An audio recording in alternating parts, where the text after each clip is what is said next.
Bobby.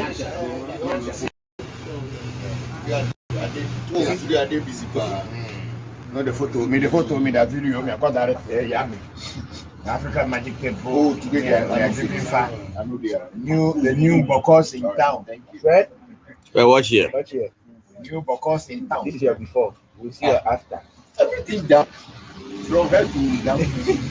They'll shape the hair or and the beard. Any of you? Come on, And just 59. Yeah, this is 59.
Everybody bring your left.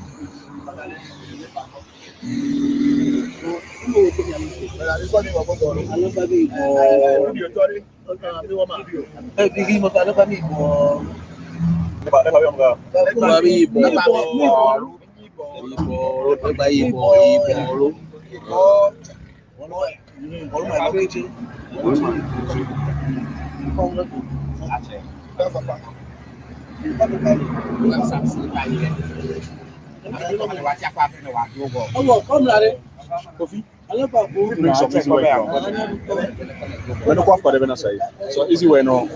Anything easy way. I my night look up. The night. I'm a setter.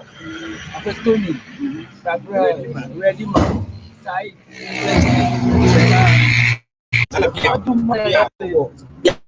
Yo. Yeah, better piao. That's a crowd. Yeah.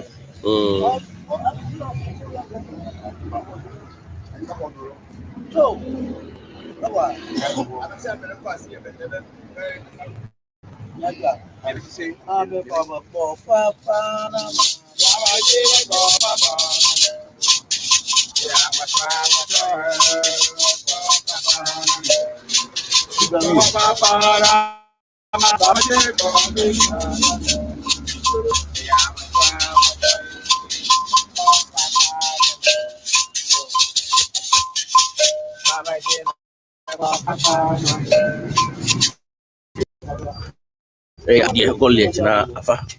I adi ability me le jome. Enyele. Where is it? Yeah. Sharp bro. I see everything live. Adi amazing ba? Adichi.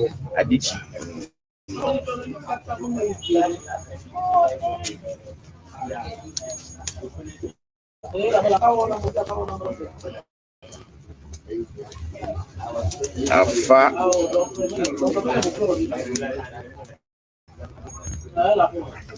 You guys will be hungry by now. It's 4 o'clock.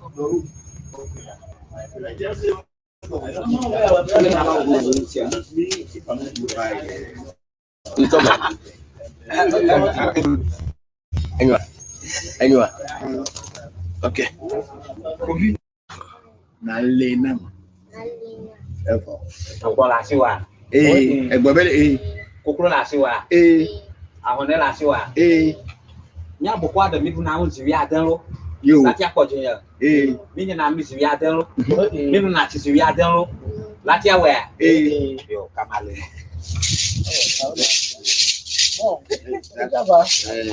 Master, please take my fast and back picture.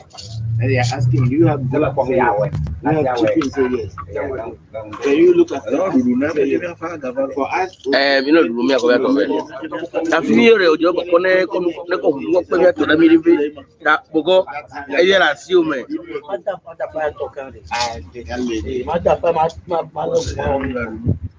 I will go for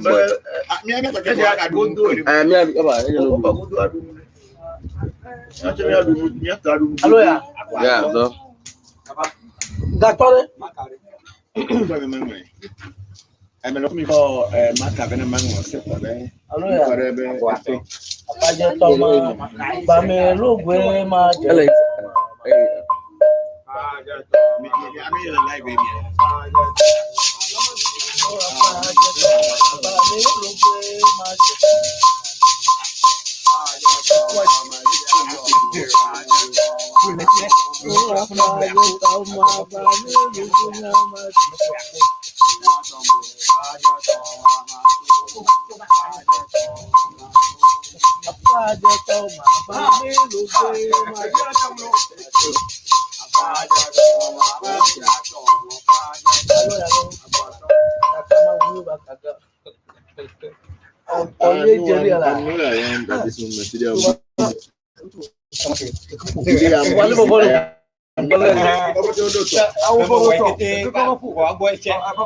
This is your number.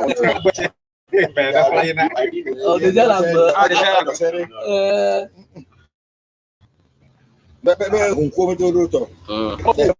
For you. Go for it. Yeah, well done.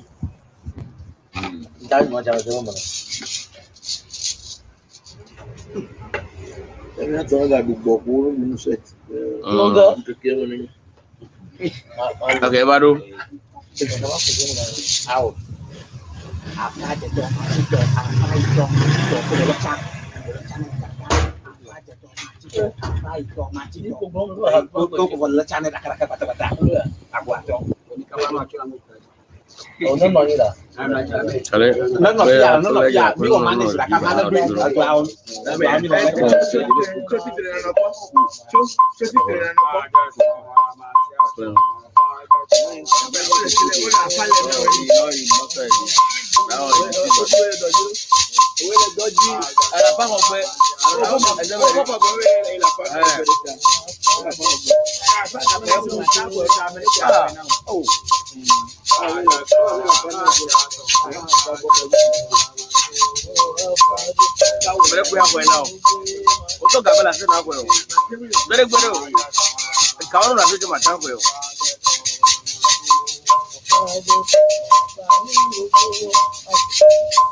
These are your Está bueno, Mary. cow paste everything.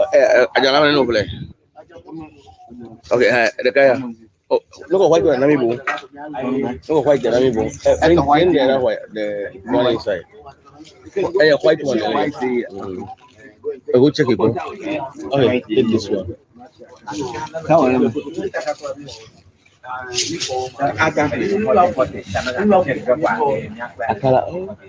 Baira, ira awonye boleh file. 40-45. Bagai tu dia kena aku food. Ira awonye. I feel no.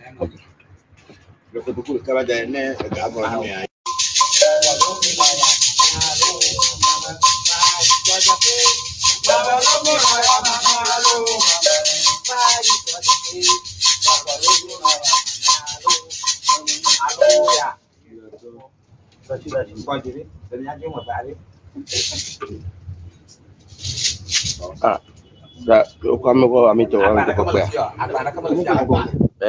Karija. Olo banto wa. Olo ame mitore nieme akuchame. Okay. Bokor. Agba mi oh. Good. And where by? I told you to. I was talking about pony.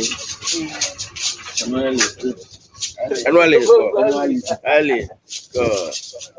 Everybody call it top up for Grammy. I do. No one do what top up. Oh, what jalan itu nama? Jalan kali biru apa? White ini.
Jamba, yeah. He's bringing the drum.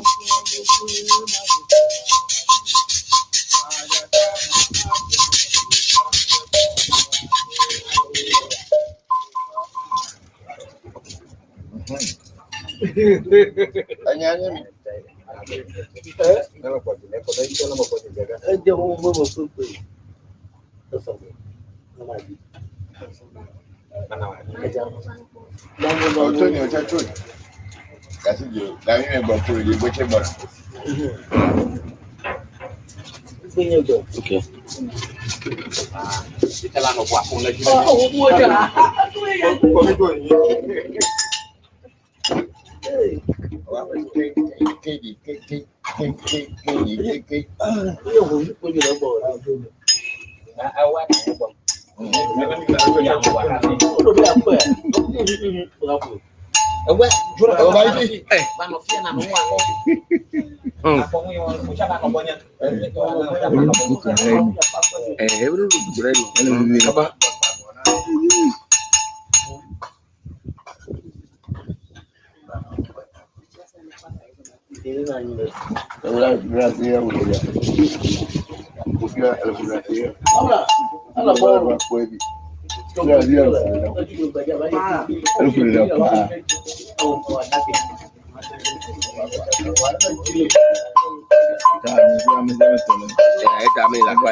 Wow, the 9J.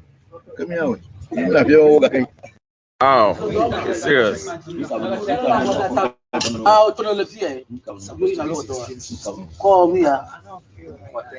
Ko tana ku. I Hey, no, hey. Let's say they give you your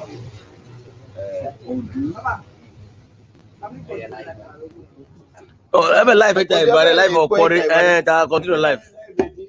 yeah, you know something is happening here. Yeah, no, it's better.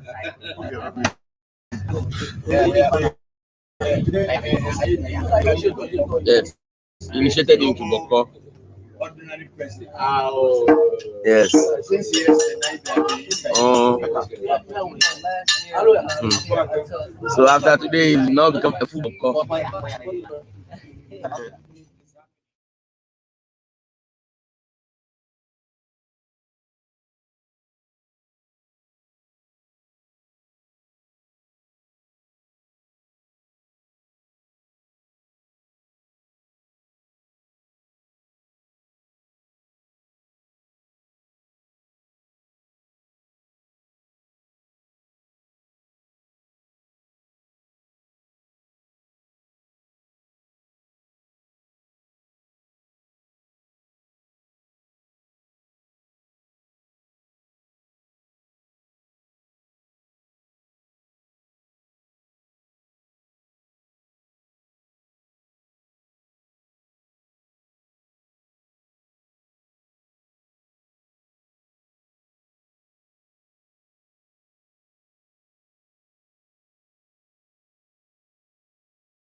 Are we done? Hello. Yeah. Good afternoon, good morning, and good evening, wherever you found yourself. This is a Facebook Live, the Revolution question and answer section, Facebook live stream. Thank you very much. I am your host, Bokor Christopher Voncujovi, and I will be here answering your questions. Thank you very much, all of you, for joining us, and I'm very grateful for this presence with me here. Please get your questions ready and also inform people to share this today's section so that people can get in touch with us from everywhere. Let people know so that people who are having confusion about what we do is what is African traditional spirituality can ask questions and then we will answer them. Thank you very much. So we will just say a simple prayer and then from there we will continue. So get your questions ready. And everybody in the room here, in the studio here, or in the gallery, please put your nose mask because I'm going to remove mine. Everybody should wear their nose mask. Okay, I can remove mine and go. Oh, Mauga, so good is a Mauga, Kitikata, Mauga, a Sejoto, a Major. A second woman, a second woman.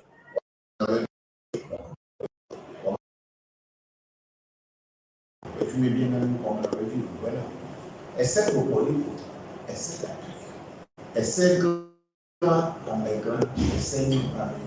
a second judge, a judge.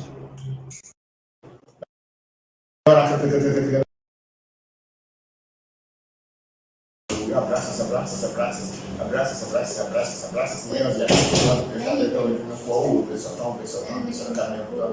e melhor minha zordia, a nível do caticas do Jair, minha da fama na até aqui, do fala melhor aqui. Hoje ainda mais do flora, foi ainda muito ali, hoje abriu na tudo, o meu acaim, o caim, o acaim, o acaim, o acaim, o acaim, o acaim, o acaim, o acaim, foi para mim, mas já não lá com o eu não dá o barro, o capô, o zango, eu não vira que tem para mim, a cuidar do cidadão, a gente não vai o lugar que é melhor já para já uma coisa, porque eu vou ali no time, eu vou para todo fome, eu não é uma coisa, a qual coisa que me deve eu estava precisando de uma coisa, para ele, a gente vai já para então uma coisa amor, a falta de Jopata, tapi melhor assim, não pode ter tudo isso. Foi isso, do acho. O que foi, cara? Falei que estava no bar, eu não posso. Agora, a parte é melhor. Aqui é melhor. Por outro lado, a gente lá, que é melhor não só de amigos, cacaticas, para já. Ela vai me chamar na quer que eu vou ter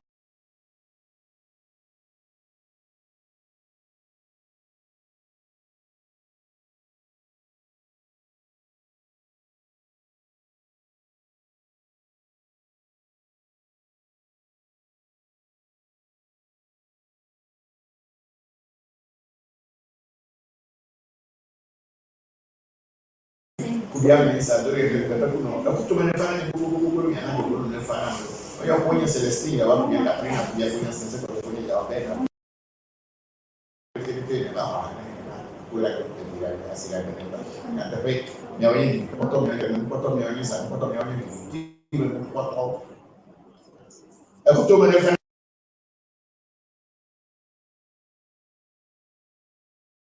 kwa dafu swa kwa vimo yo kwa hata watu kema yo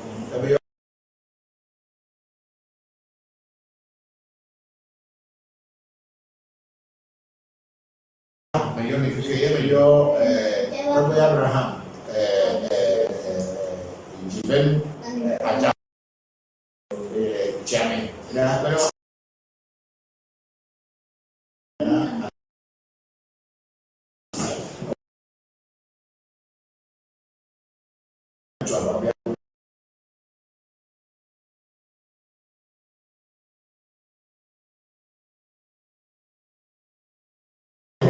assim que bem não pode me levar na linguagem não melhor na nessa como no produto tem que estar com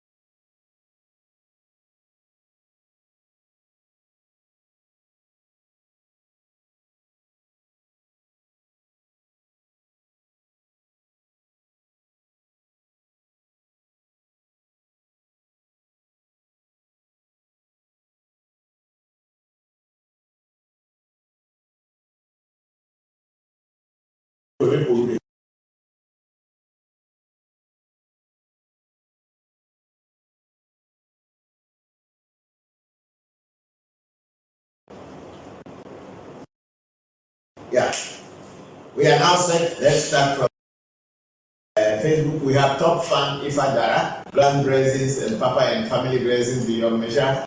Big sister, thank you very much, big sister Ifadara. We are very grateful, and then blessings beyond measure to you and your family as well. I'll be part of this one. Yes, this is the first that we are on.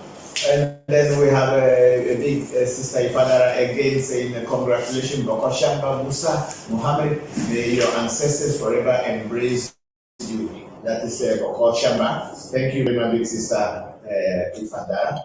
We are very grateful. And then the Ray Power again here. I want to know the giant man I saw in the vision that showed me my name on the golden wall that told me I'm not allowed. Ray Power, how can I know who is that giant man? I was not in your dream, or I was not in your vision. So how can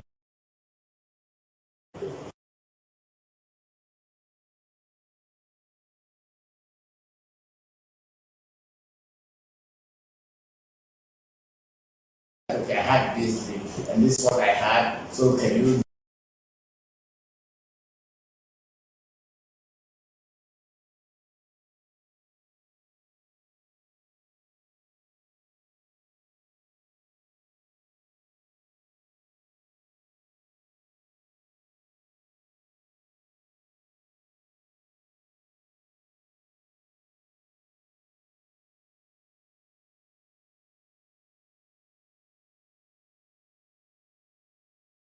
I'm sorry, I'm not in your vision, so I didn't see the giant man. Thank you very much. And then we are replying to Ray and maybe.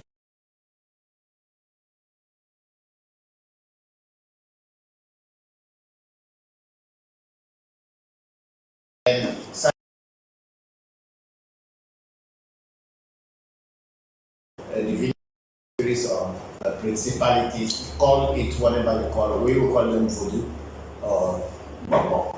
So you can associate them. Not that anybody has the spirit.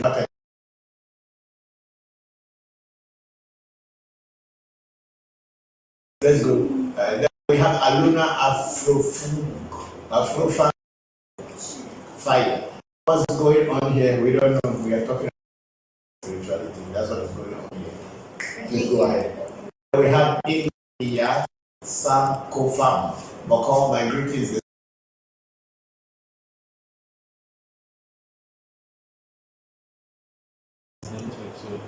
Is the network.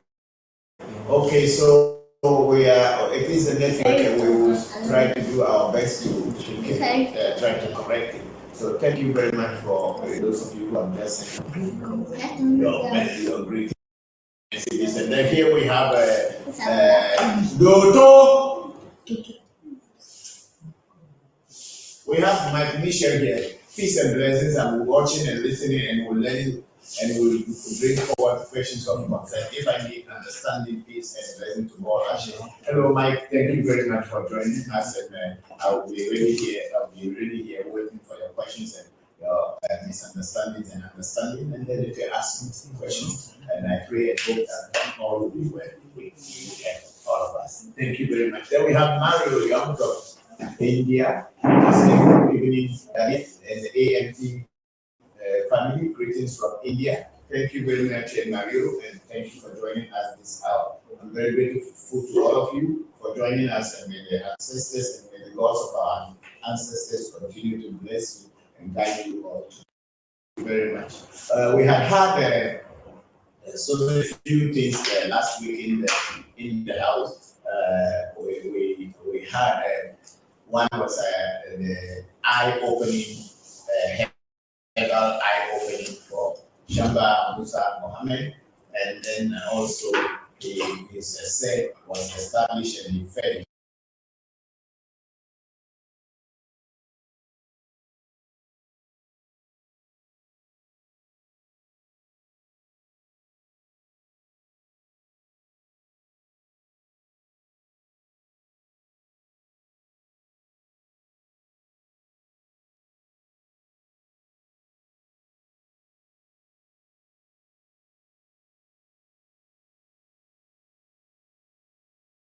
You cannot come in all the way here. It needs a thing to be done. We will delegate him to represent African Magic Temple in the US, and he will be doing your readings and letting us know what to do. The rituals as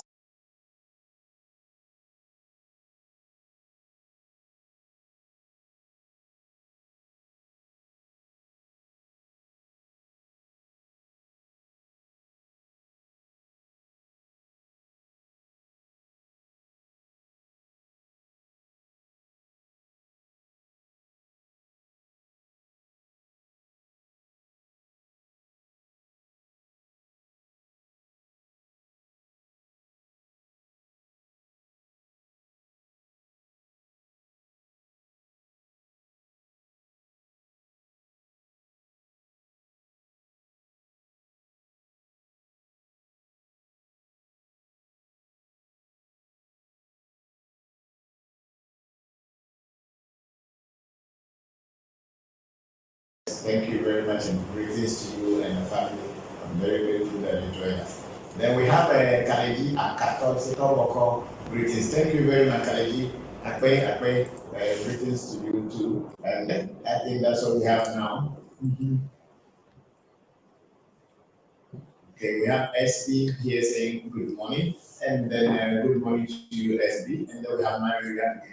How did the interview with the Georgetown University go? I'm sure they would have had a chance to learn from your great wisdom. Yes, it was a very serious discussion with the students from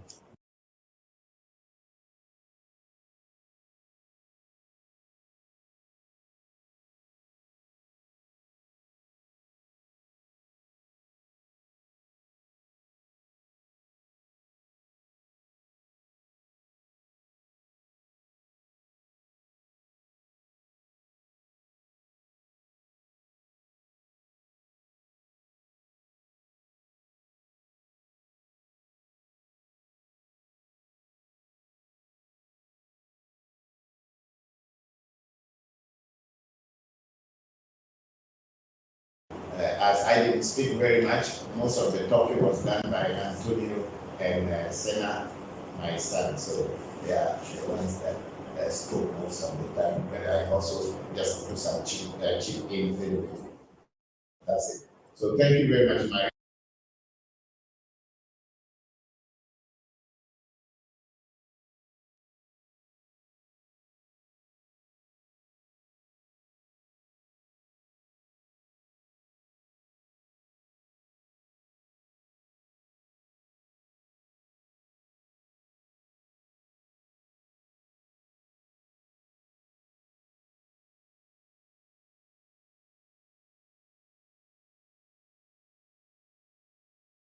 That's the goal.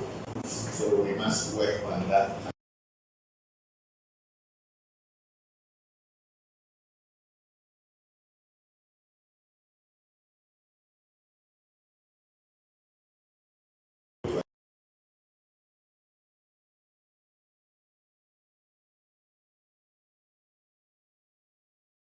Giving all powers within a short time, and then when they get out of your shrine, then they are very powerful.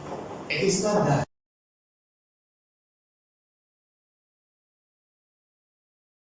No matter how angry or amazed, no matter matter how hungry you are to eat, there's that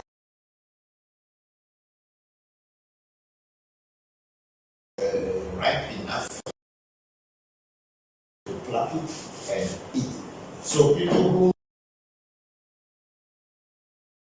is a spiritualist, I just walk to him and pay him money, and then I want him to give me power so that when I go, I can start administrating power. My brothers and sisters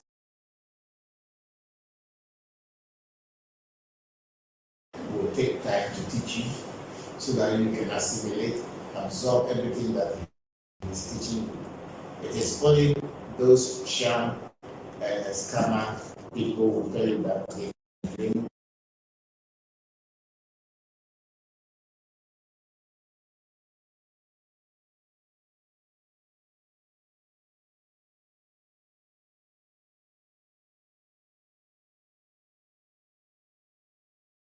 football, a soccer ball. It is not.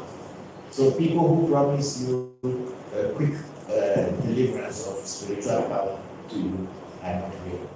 Because spirituality or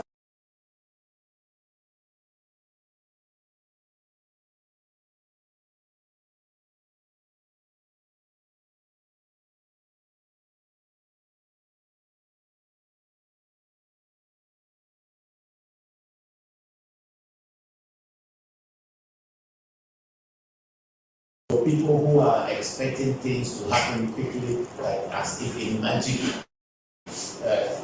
we are sorry, it is not in our, it's not at our shrine. You will find some other places interesting. But when you get scammed and you can see, then please don't come back to us. And secondly, there is a group called African Ghanaian. What is the name? Ghanaian, the real Ghana.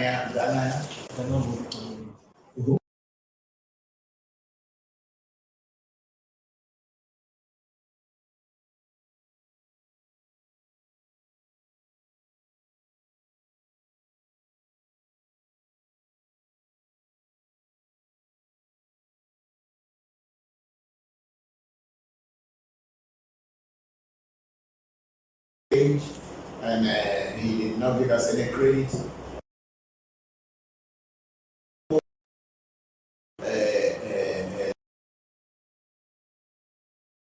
All this in, and they have not even let us to know that someone was using our content and kind of impersonating that he was us or he is part of us. I'm very sorry, we don't know him. He probably may be one of the people who have been watching the program, and he also has formed. As I'm here until today, I don't know what is voodoo, but in my language, there's nothing called hoodoo. There is voodoo, but there's no hoodoo or hoodoo, or I don't know. In my language, Ewe, there's nothing called hoodoo. So people who practice hoodoo, they know where they started it from, and they know where they are going. And there's no Ghanaian, there's no nothing in Ghana language which is Ewe Vodu or that.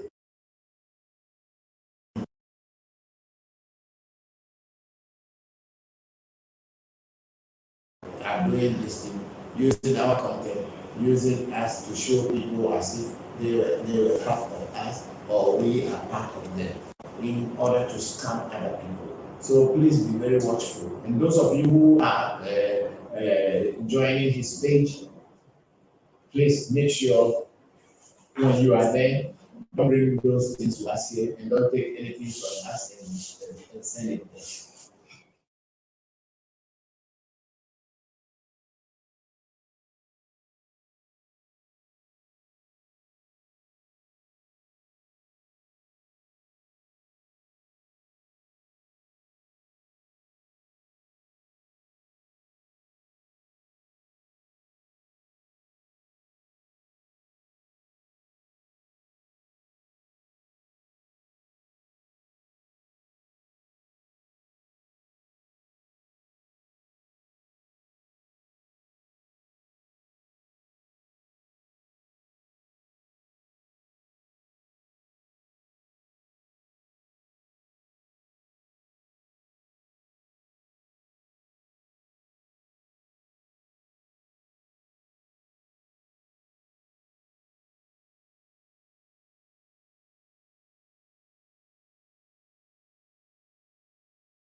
If I'm on, just let me. I'm back. Okay. Okay, sorry, thank you very much for waiting for us. No, let's go to the Facebook first. Yeah, Facebook. Oh, no, go to the YouTube first. I'm back, and thank you very much, everybody who have been having the patience to wait for us. And Mario Young was saying that I guess there's an issue with the network. I'm not able to hear you well. The audio keeps cutting off. I think it has been the network, but then we have just reconnected it. And we pray that it will stay on. Then we have Mike Michelle, our brother. I'm here with the group. It's the hearing of the audio that keeps going in and out. But other than that, I'm hearing, watching. Okay, Michael, thank you very much. I think if you can hear me now, you just let us know that you are hearing us. But we pray and hope that the network will be stable for us to be able to transmit and answer your questions. So, Mike, all the people in your group, anyone having any question, they can direct it through your YouTube, listen to us directly, and I will be able to answer them for you. Thank you very much, all of you, for joining us. This is Bokor Christopher Voncujovi. Sit down. Yes, go to Facebook and let's see. We have Danilo Mberele was saying that if you go to traditional Vodu and say you want to learn about spirituality, you won't understand. But if you say you want to learn about tradition, then you get your point. Secondly, if you go to them and tell them you want to open your eyes, you want to you want to open your third eye, he will either pretend as if he does not know what you are talking about, or he will just tell you those things are not for everyone. End of discussion. You see, in Ewe Vodu, we don't call it third eye. That third eye concept or name is coming from Hinduism or Indian practices. We in Africa or in Ewe Vodu, nobody calls it third eye. So when you go to Vodu Bokor or at the shrine, you say you want to open your third eye, he will not understand. But what is third eye? You only have to tell him that you want to open your eyes because there is no third eye. It's the same eyes that will be open and then they will see beyond normal, what do you call it, five senses and all this things. So it is not like you are going to have any third eye. So when you tell a Vodu priest that you are going to open your third eye, where do you want him to open the third eye at? It is the same eyes that needs to be opened so that they can see beyond normal. That's all that there is. There's nothing called third eye, but that's how people choose to call it. It is just your senses, because we have the five sensory organs and the feelings that we have. These five sensory organs, which is I think touch, smell, taste. Is it see? Is it seeing the touch, smell, taste, seeing, and hearing? These are the five sensory organs we have. Our tongues will taste, our ears will hear, our bodies or our skins will feel, and then our eyes will see. So these five sensory organs are all there. What happens is that when you are able to activate it so that without seeing or without looking, then you can see. Without listening, then you can hear. That is when you begin to see and begin to hear. Because you can close your eyes and you can be anywhere in the world. You can even close your ears without hearing, without listening to anything. You can still hear from far. So when people say it's called third eye, no, it is just that the sensory, there is an extra sensory organ, which is inside the brain, called the in English is called the pituitary. The pituitary, and the pineal glands. They are the ones that when they are activated, you can hear without opening your ears, you can see without your eyes. So it is when you tell your Bokor you should open your third eye. What will he use to open? You just have to tell him that to activate your sensory organs so that you can see beyond normal. So when maybe in the Europe, in America, and other places, people will understand. But when you go to a Bokor or a Vodu priest, say, I want to open my third eye, definitely there's no way he can understand you.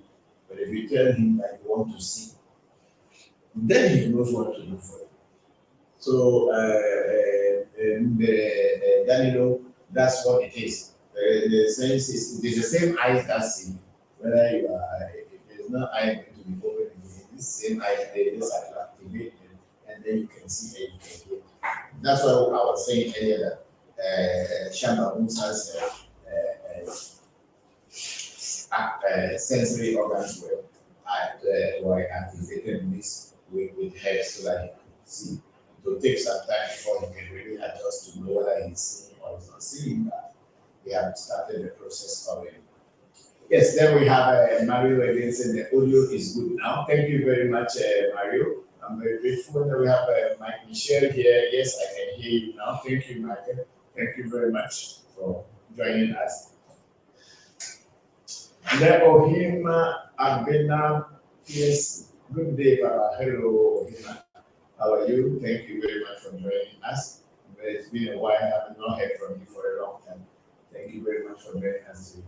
And then we have Kwesi Awochi watching you live from Cape Coast, Ghana. Awochi, thank you very much for joining us. And please send in your questions. And if I have anything to say, I will say about it. You are watching Revolution live streaming on Facebook Live. And I am your host, Christopher, or Bokor Christopher Voncujovi. Thank you very much for joining us. Please share your listing on your platform so that other people can also join you. And then we have our sister Amma Van Danzig. Good afternoon, Papa. It's been a long time. Yes, Amma. Before. It's been a while. I have not heard from you for a long time, but I've been following you on some of the social media. So I know you are doing well. Thank God for everything. Hope that life is better than before. Thank you, Amma, for joining us.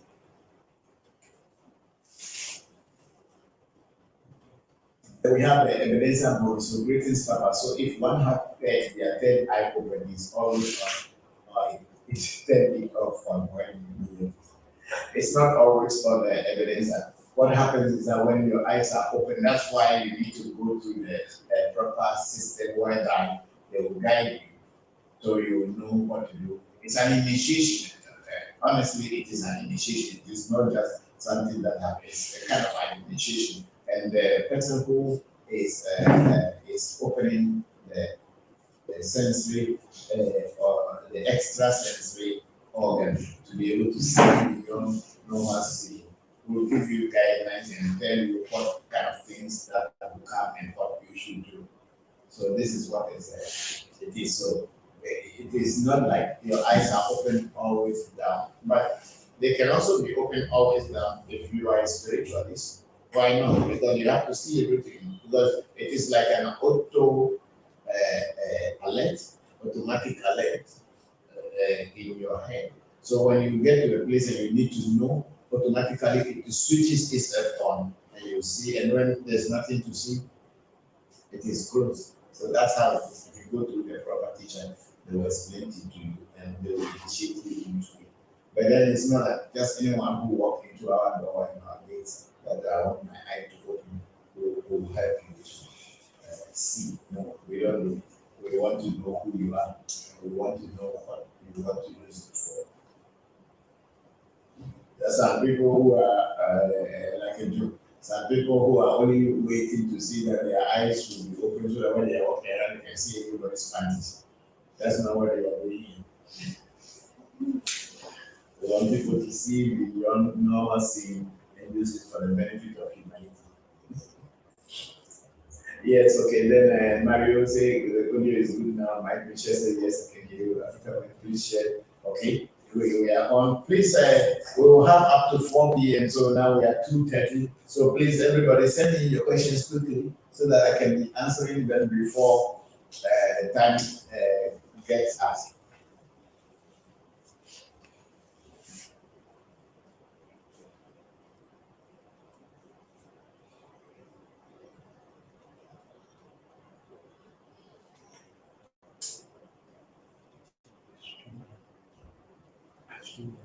I'm wishing all the people who are with my vision today, and I'm wishing you all good luck, and I pray that the gods of our land, the gods of your fathers, gods of your ancestors will continue to guide you and make things happen in your life on the positive side.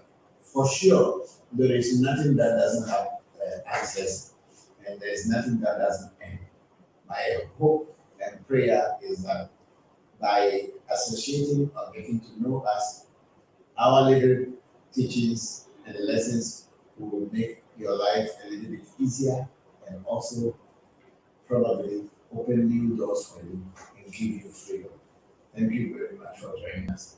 And then Ebenezer also again. So how long is the process for the third eye in your temple?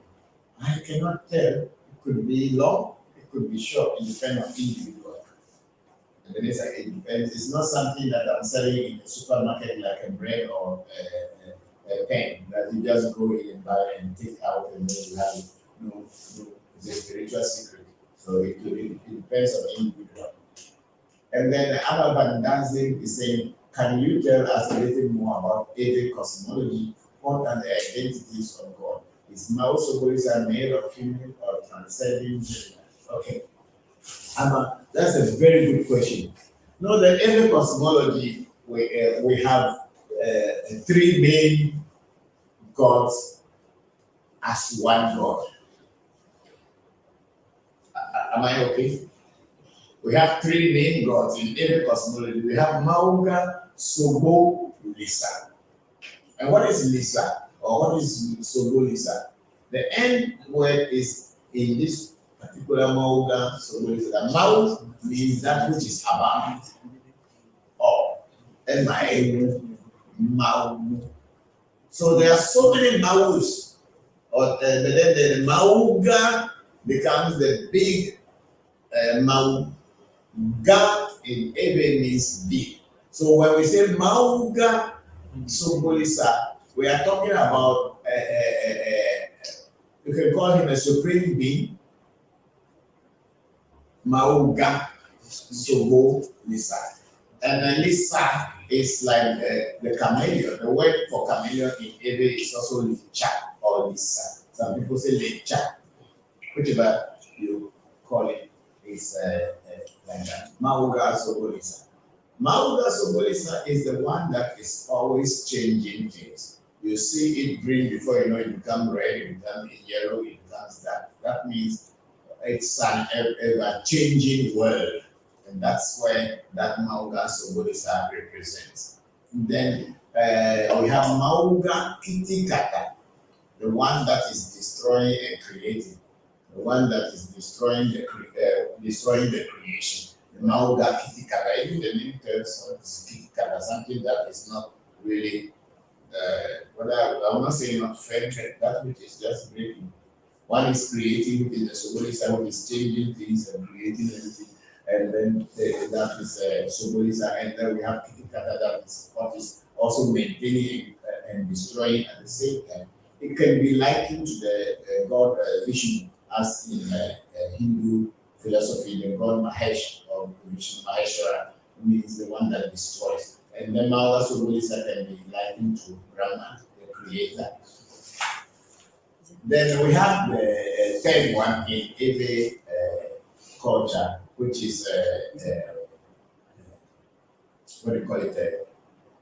The Mauga a sect which, according to Ewe cosmology, is the one that created man according to a man and woman according to their nature and destiny.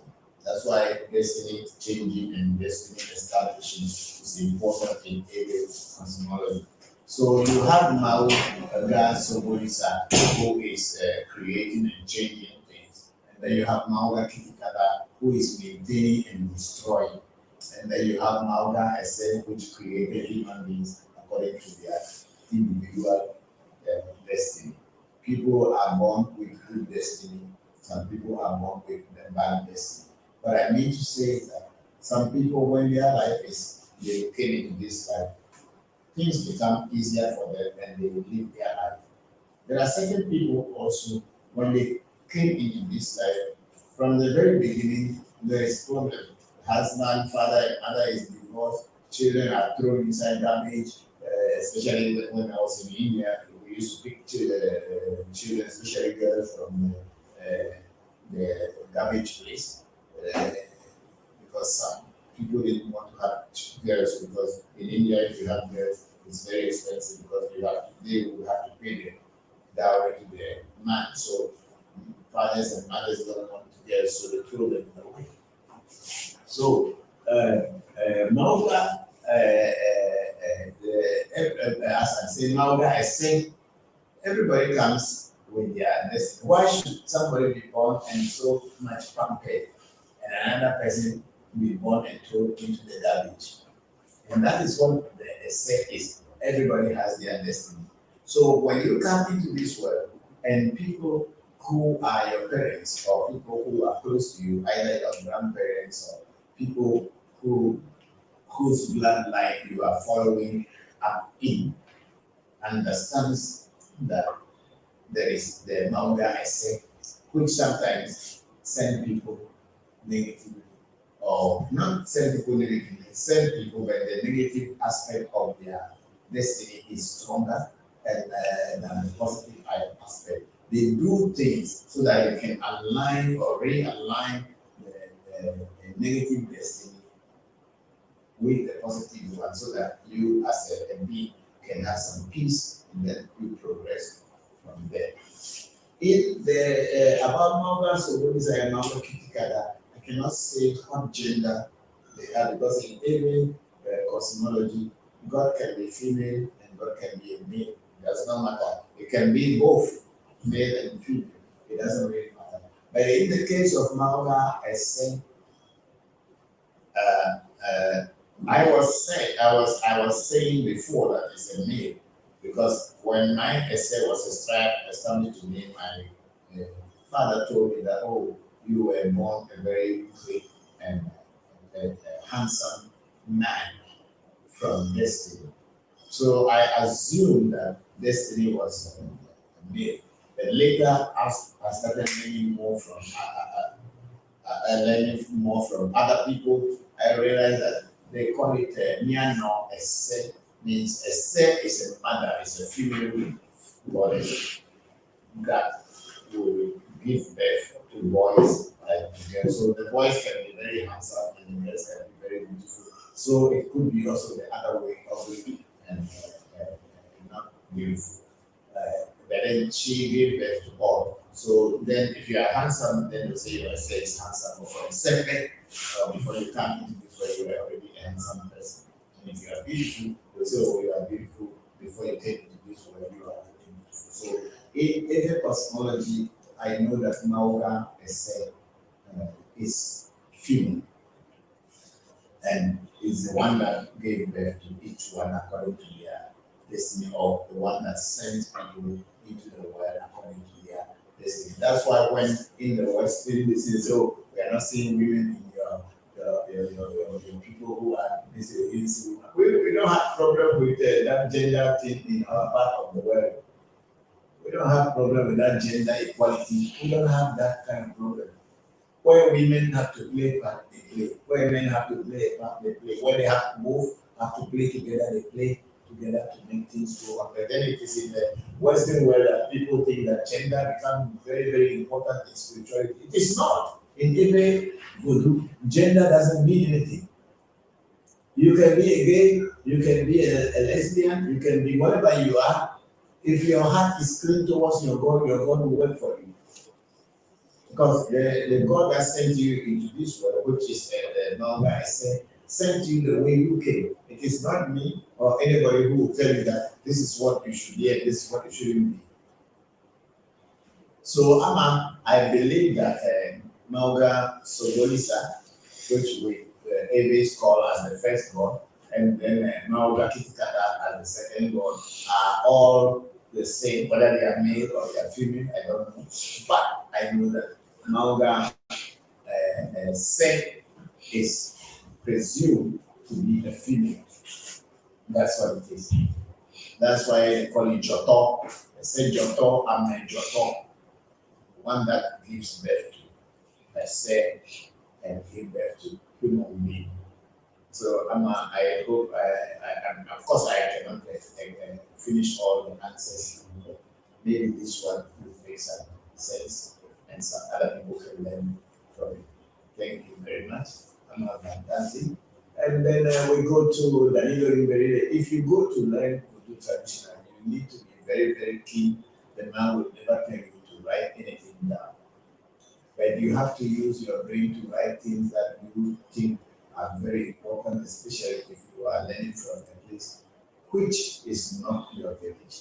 Yes, okay, I understand. Because if you are going to learn, you must know what you want to learn. That's one thing. You must learn. You must know what you are going to learn. You don't go to learn without having a prayer mind of what you want to learn. There are places where you go, that's what my teacher told me long time ago, that someone may get a voodoo, and that voodoo is worrying him too much. And then so you want them to give you voodoo. What you do is that you just hand over that voodoo to you, and then you are gone. So you carry his bag voodoo away, and then you start worrying. It has been happening, but people don't know. So you must know what you want, and so when you go there, tell them that I want you to do this for me, I want you to do that for me. And then if the person has the knowledge and the wisdom of doing that, and they'll tell you yes. And if they don't, maybe they will consult people who can do it for you.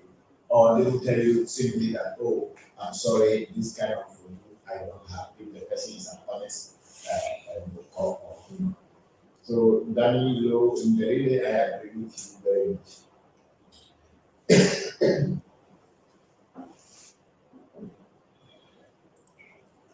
And then Vanessa Bose says, shout out to Shaba Musa Muhammad. I see you making moves. Yes, of course, he is making moves. So thank you very much.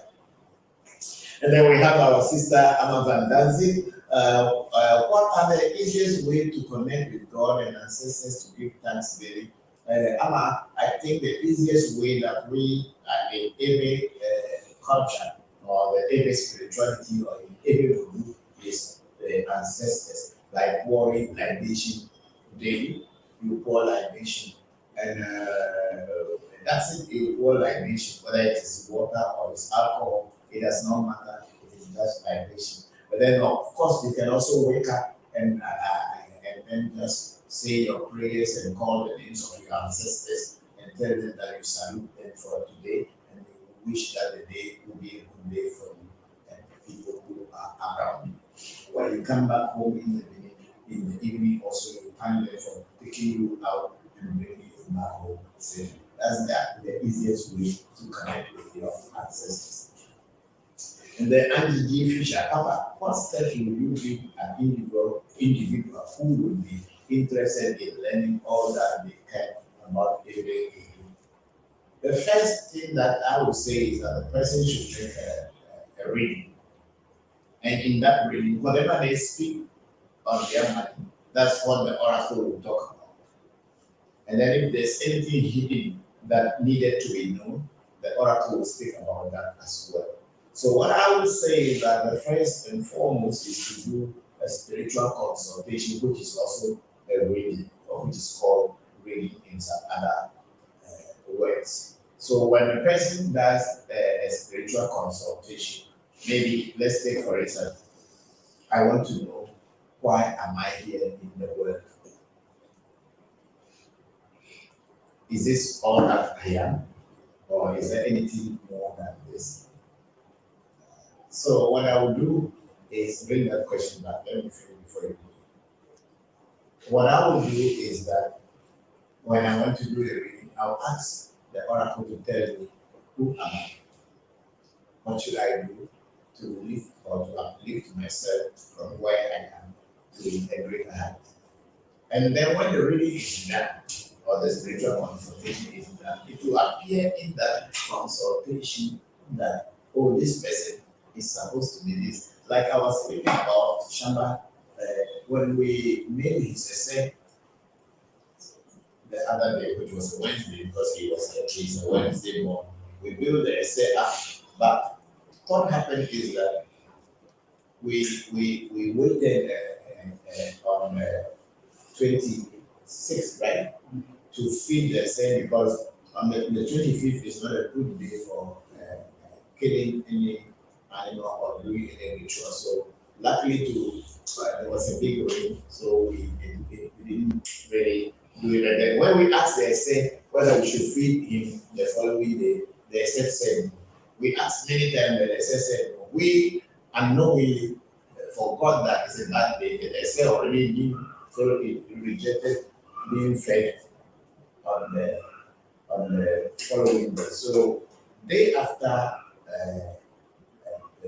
that following day, which was a Friday, we fed the essay. And before we fed the Shambha's essay, we asked the essay, what is your mission? What is your essay, which is a sesi, which is Shambha? What is he? You tell us. Then the essay came up saying that he will do things and he will be respected like as a Bokor, which means he is a Bokor, and all the things that he will be doing henceforth will all bring that respect of Bokor to him. So it was his essay who said that one, and then from there we fed the essay. So yesterday they removed the food from essay. Today we cleaned essay and changed his clothing. Okay, I think the clothing has been changed already. So that will be done. Can somebody bring the camera onto Shambha's essay so that people who cannot see can see?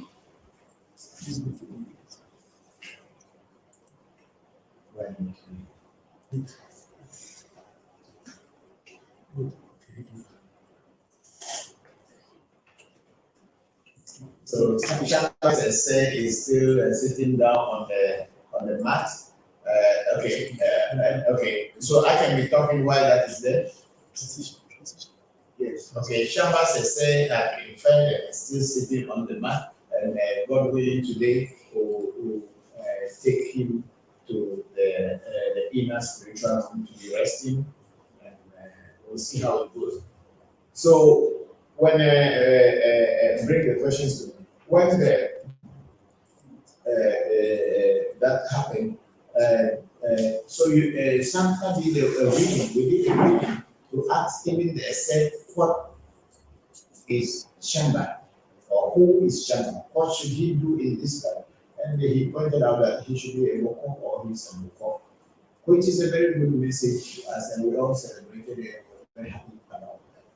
So anyone who is interested in learning about Ewe Vodu, the first and foremost is to do spiritual consultation to find out about themselves, what they should do in their life, and the oracle will guide them. That should be the starting point. First is the what we call it,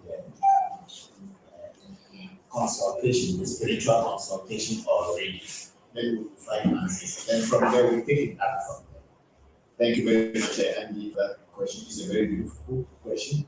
And then we have a revolution, Vodu education. Yvonne Kuya Mohammed, greetings, Brother Christopher, to you and your family. Thank you for teaching my son Shambha. I am so happy for him. Yes, my big sister Yvonne, we are here to guide him and make him great man.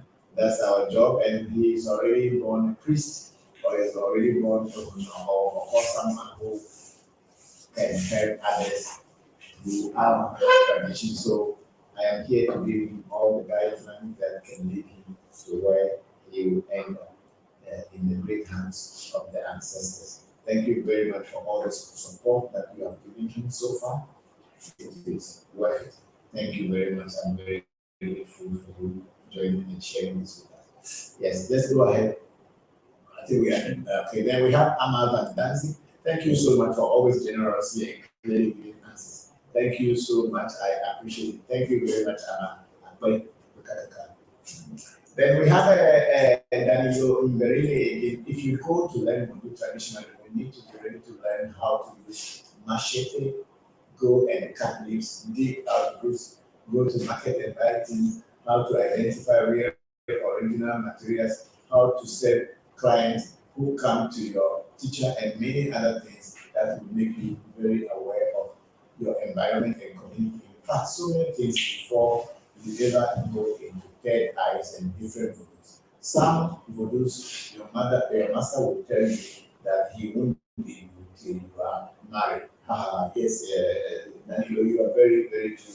Because see, voodoo is to deal with herbs or dealing with nature. So sometimes you have to walk into the grass or to the bush or whatever, whereby you pick herbs and you need to identify those herbs because you may need them in the future. And if you don't know how to identify the herbs, how can you use them in the future? That's also part of the training. Of course, your master will tell you that do this, do that, get involved into this, get involved into that.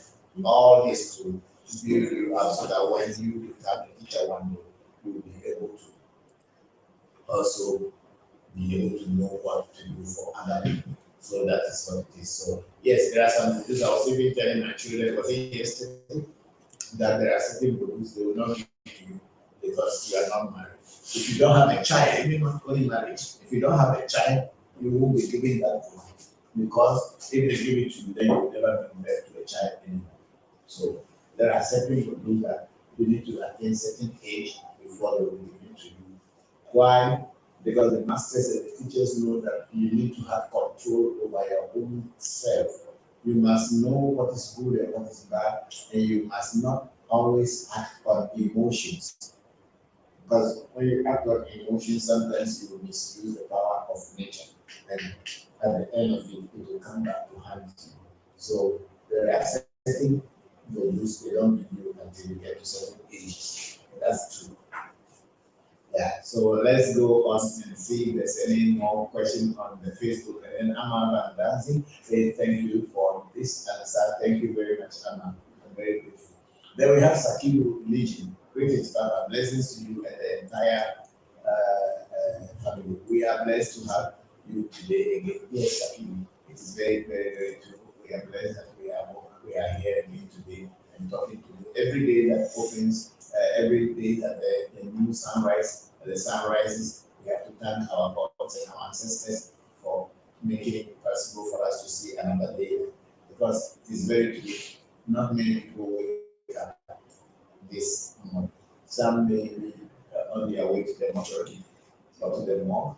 But here we have another opportunity to be alive and to make good use of life.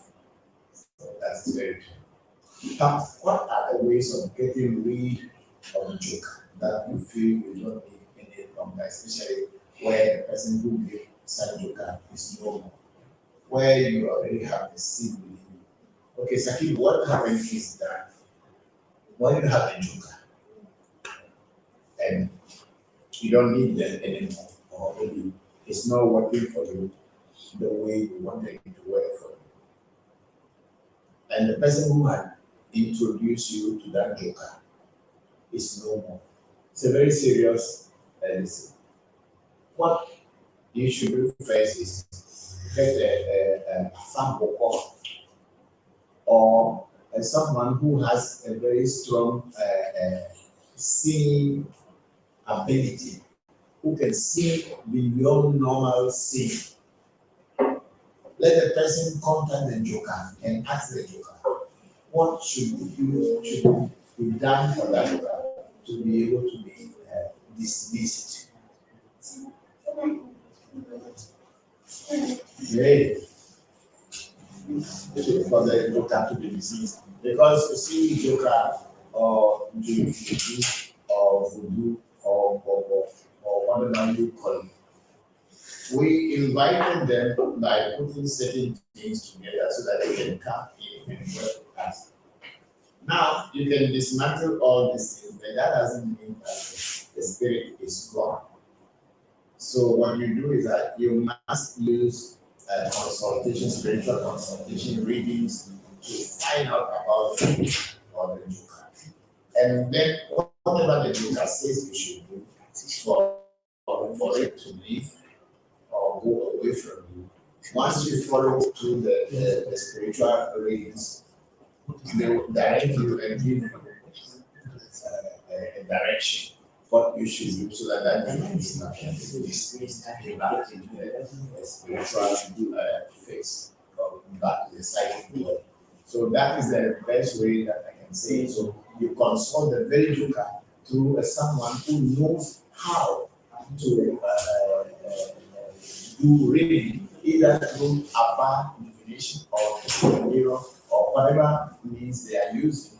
Anyone who can use knows very well is good. It is not every practitioner that is very good in divination.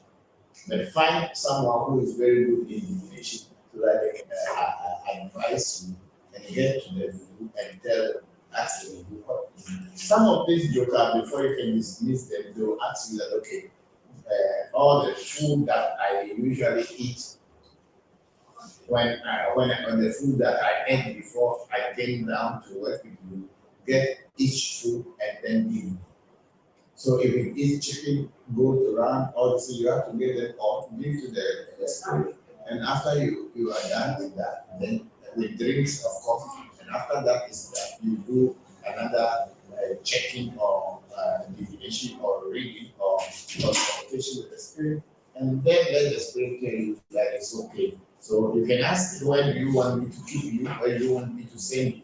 Just like when we are doing the negative essay, when we put the essay together, we know where to send it. And then when we ask, we say, yes, it's going there, and then we take the essay, and then we leave it there, and then we come back home. So it is with every food. You must ask them where it wants to be placed. Some will say, bury me. Some will say, oh, go and drop me at the garbage where the poor garbage. Anyway, they'll tell you wherever they want to go. But with that consultation and reading of information, you will never know what to do in reality. So you may make a mistake and the review will come after you because it has come to you as what you do. It's not through it away. It's not very easy to come after. So when you go going to take Vodu or to take Joker or whatever, please make sure you are not taking it out because you want to use it to attack anybody.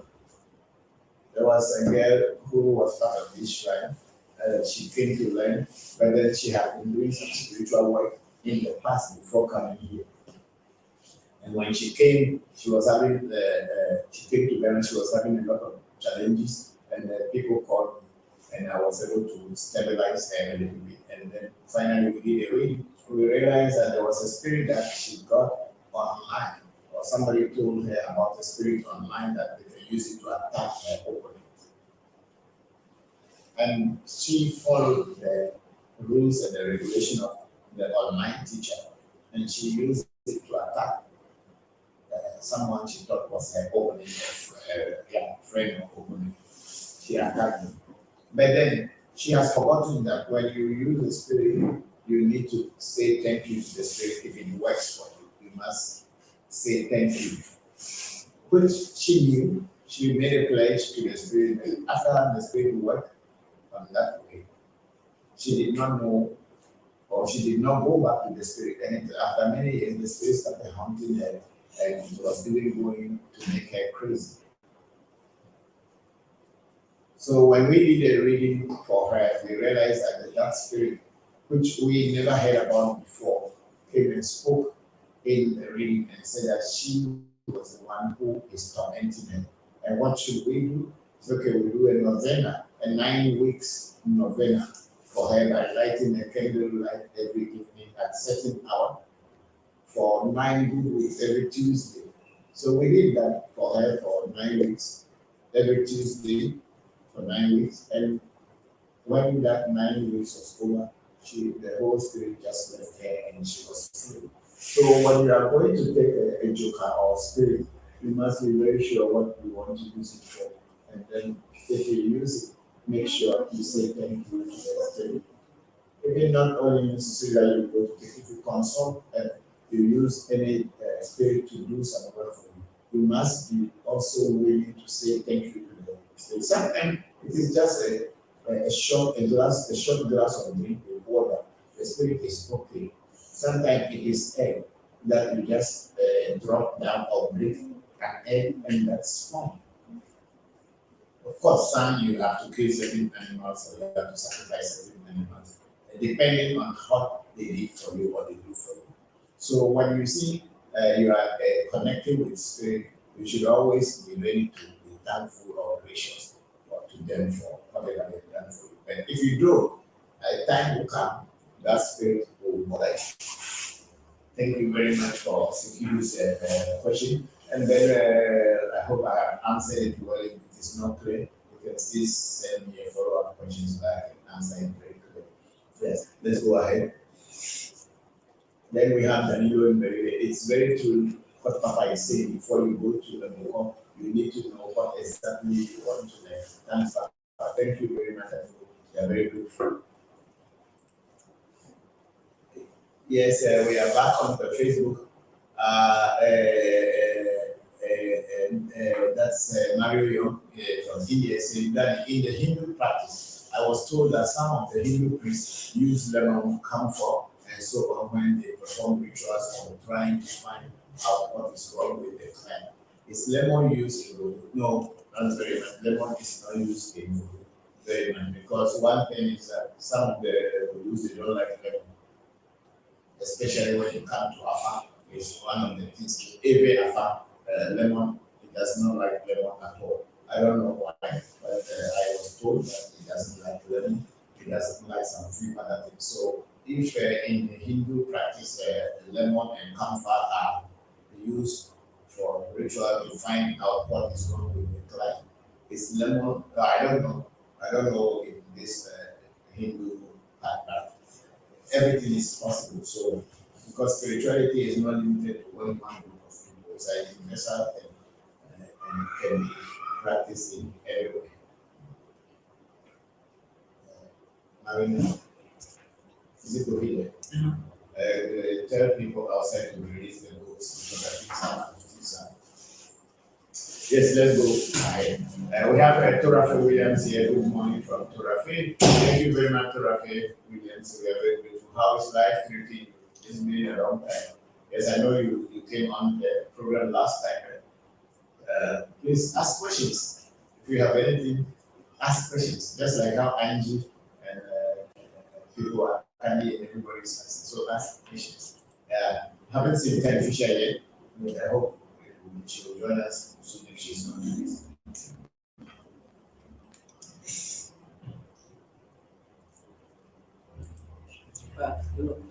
That's what we have for now. Okay, so we're waiting for your questions, please. So send us questions. We are now 2:57. By 4 o'clock we'll be closing the section. So please join us quickly so that I can answer some of the questions.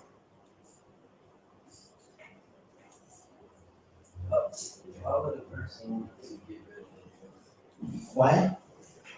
The person will want to give you back joker. Or get rid of it.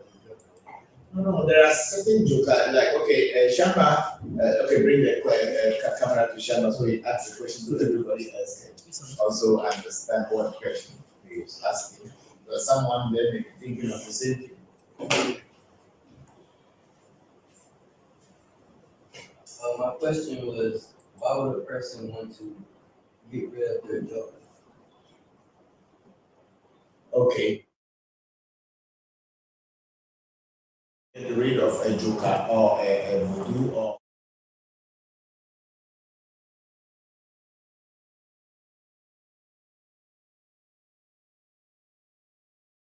every voodoo that you get that will really work for you. There are certain voodoos that are not attracted to you by naturally, whereby they will work for you. And also, maybe the process of initiating him into that Vodu was not properly initiated, it was just a gift. And if it was like that, the Vodu will be with the person, but the person is not seeing the use of the Vodu, or the Vodu is not doing the kind of things that he wanted the Vodu to do for him. So that Vodu became a problem. I have one inside there. I have a Vodu inside the main shrine. When they brought that Vodu to me, oh, they said so many things. I paid a lot of money to fix it, but the Vodu never worked. So I went and locked it up in a box for many years. I never opened it and I never gave it the food. Then one day we were doing a reading and its message came that it's in the lockdown or it's in the lockup, please. So they should release. So I knew exactly what the reading was saying, so we went and released it. Then he said that he's going to work. Then we fed him and everything, but he is not working. So I decided not to lock him, but I will not give him a drink and I will not give him food. I am just waiting for the time that I will decide, because it also said that if I will not use him, because I cannot use him because the people who brought it to me did not tell me the truth, they deceived me. So the way they should let the Vodu work, or there are certain things they are supposed to put in them, they didn't put everything inside. So the Vodu cannot work.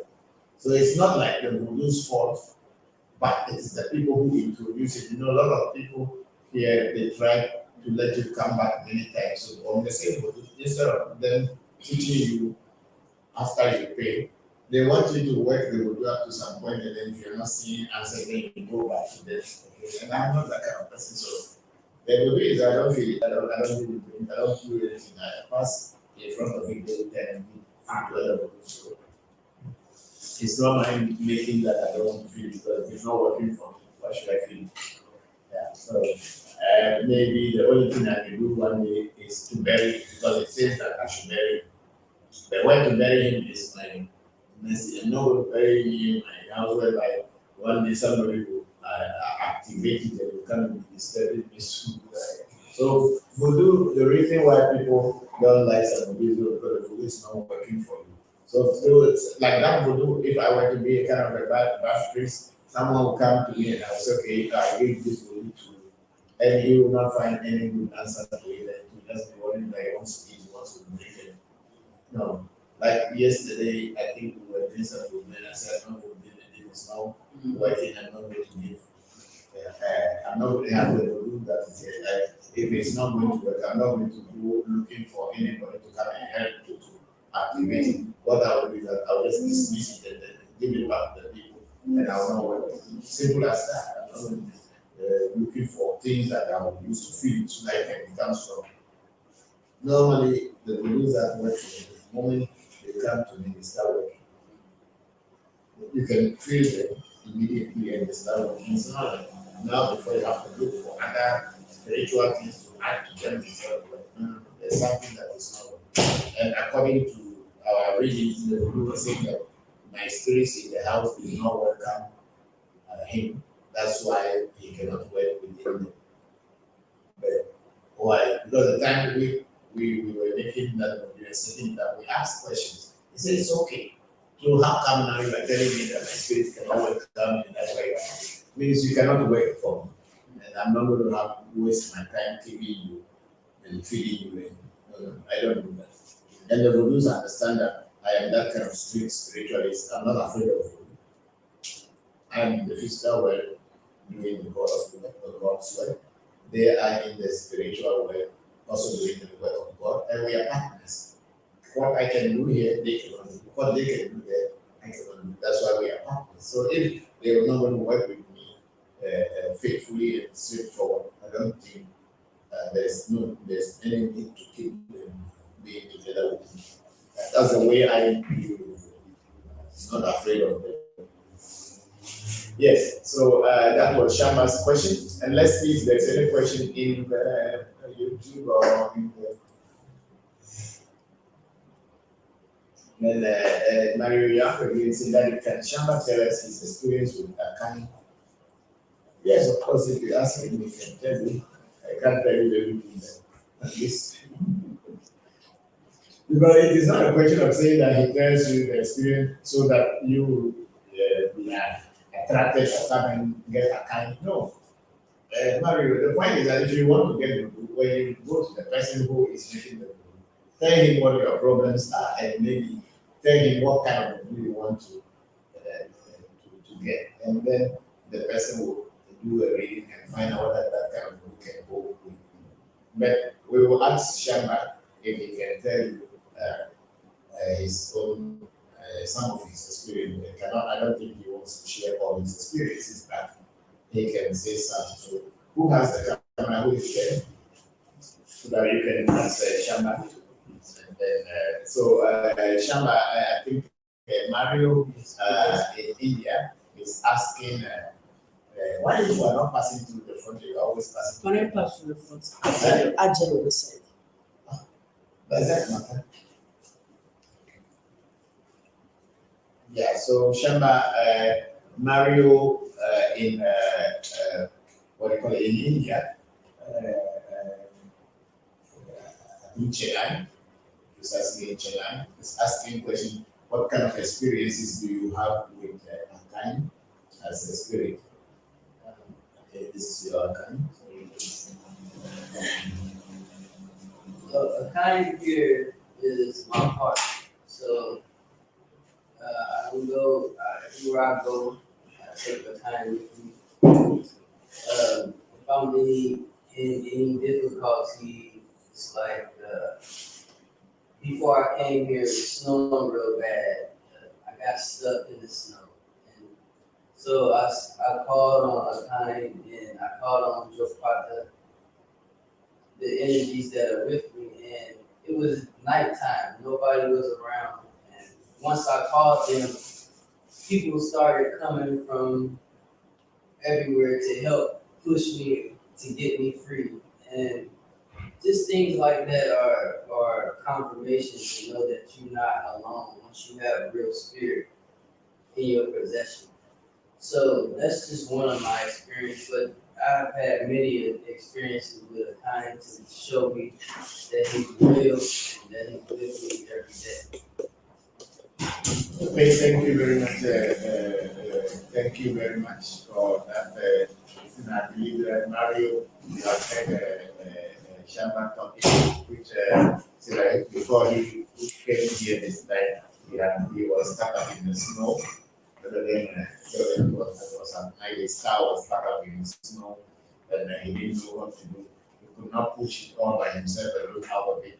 So he just called on the spirits and asked them for help. And before he realized, people started coming from nowhere, and they came and helped him to get out of the snow. Otherwise, he would have been stuck there. When there was night, it wasn't even a daytime. So these are things people have when you are with the real spirit.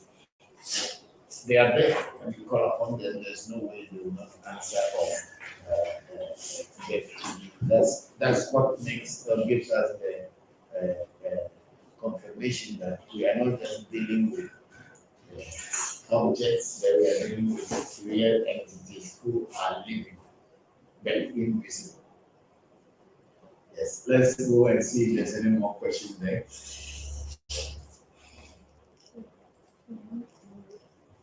Okay, that's I think we don't have so much questions here. We have a Mingol Lane, this is saluting, and then we have Kadi Fisher, greetings, Papa. Kadi, how are you? I was just saying that it's been a while. How are you? Hope everything is fine. Thank you very much for joining us. And then we have Ohima Abena PSC. Papa, my question is that does a woman need to be celibate to qualify for initiation? If she is single before initiation, can she marry after the initiation? If she desires? Yes, of course. I see it from my experience and my teaching.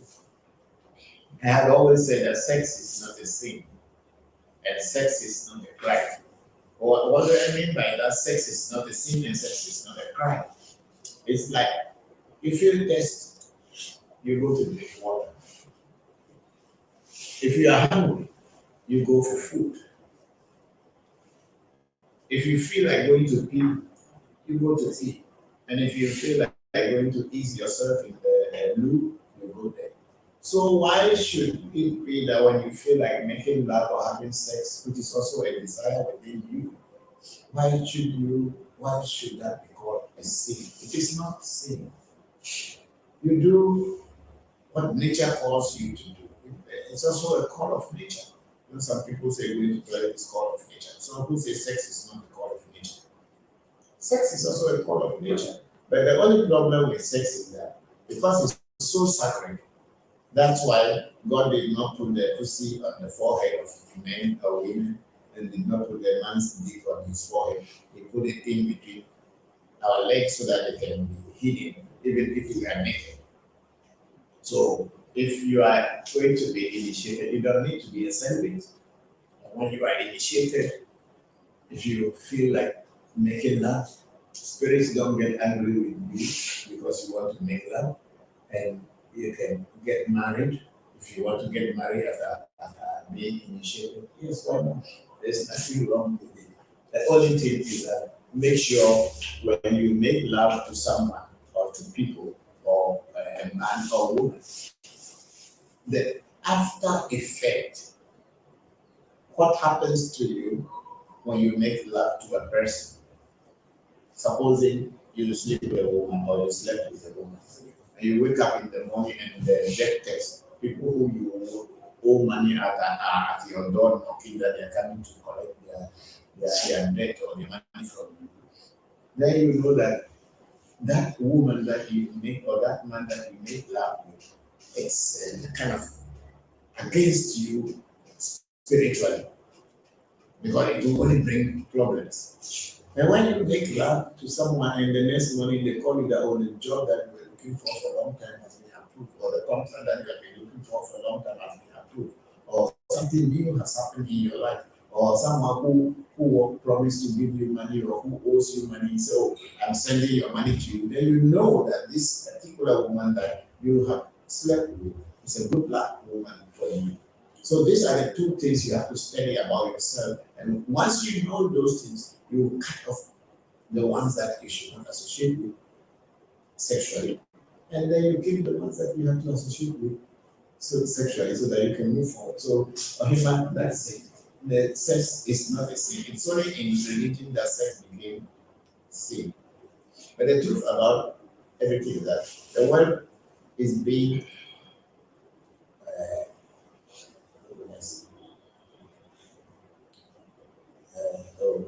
the world comes into existence through sex, and it is through the act of sexual act that through the sexual act or the act of sex that the production and the creation continues. In plants, there's cross pollination, there's animals of the affair, and all these things. So it is these two things that keep the creation going on. So how can you call it a sin? Without sex, there is no existence in this world. So that's it. Thank you very much for the question. Come down, let me see the cynical. Then Angie is here and the G Fisher. Papa, while setting up my essay, we noticed my head leaning more to the right. Yes, I remember. I not long ago went to a chiropractor, and true enough, it was confirmed that physical body favors its right side. So if anyone has doubts concerning Papa and AMT teachings, please remove them because they are the truth. Thank you very much, Angie. Yes, I was asking that question that I didn't know why the head of your cell was leaning towards the right, even though we tried to fix it. Even no matter how you look at it, it leaned towards the right. And I was saying maybe that's how your destiny is. And if the chiropractor also has confirmed that your physical body favors its right side, then we thank God that it has been weird. Because the cell is something, if it is done for you properly by a master hand, surely there could be no two ways about it. Thank you very much, Andy. I'm very grateful for that. Yes, let's go down and see. And then we have Danilo replying to Angie. Is Danilo very say nice? Yes, good. It's very nice because it is the only people who have gone that the election will be colored. In every we say the upper for every year. Those who have gone, they are the only ones who can see color on their foot or their legs. So if you have not tried the pudding, you cannot know whether it is nice or not because the eating of the pudding is in the taste. Or the taste of the pudding is in the eating. So when you eat it, then you know what the pudding is. So that's what it is. So until you eat the pudding, you can. Congratulations to Oshamba Musa Mohammed. I look forward to getting full vacation details once you return home safely. I'm missing you and wishing I was there. Thank you very much, Kanye. Your time is also coming soon. I pray that very soon when we do consultation, we should be giving the go ahead that you can come and then we follow up on that. Thank you very much for the congratulation message to Shamba. Thank you. And he'll be back soon and he'll be there to assist all of you. Thank you very much. And then we have Ohima Abinakesi. Thank you, Papa. I appreciate your response. Thank you to Ohima. We are very grateful. And replying to Andy Kadi Fisher, the doctor confirmed you have a huge head. My eyes wasn't deceiving me.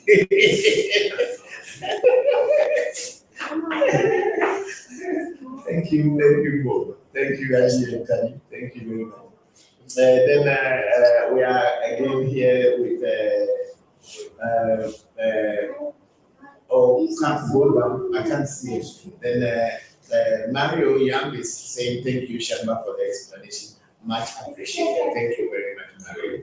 We are very grateful for you all joining us this afternoon here.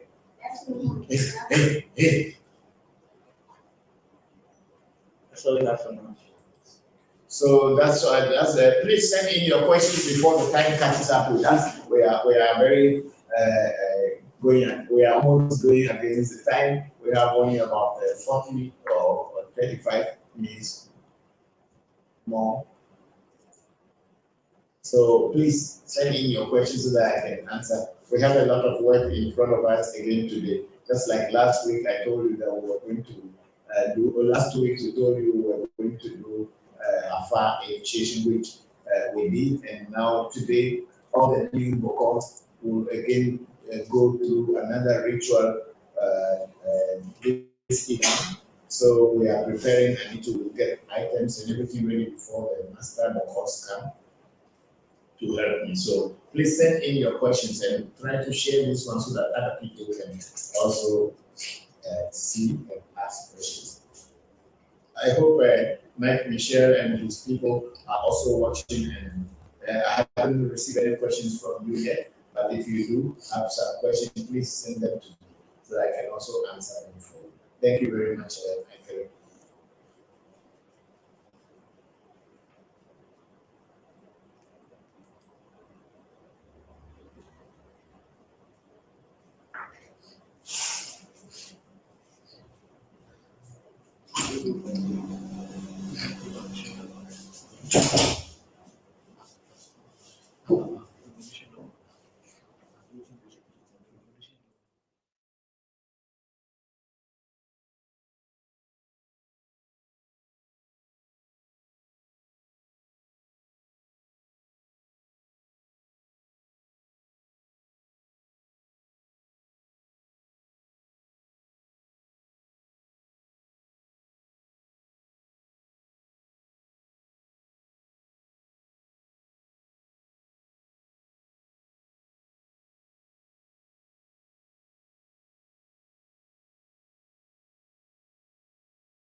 Coffee. Yeah.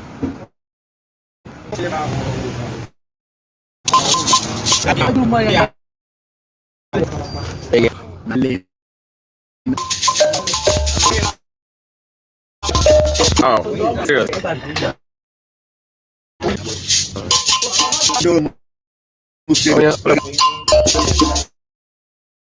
So you know it's yeah. Oh,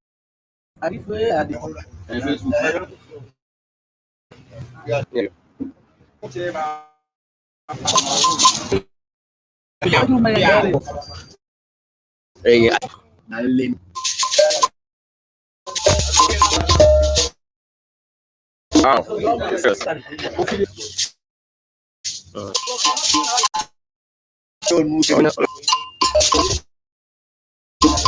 So you know it's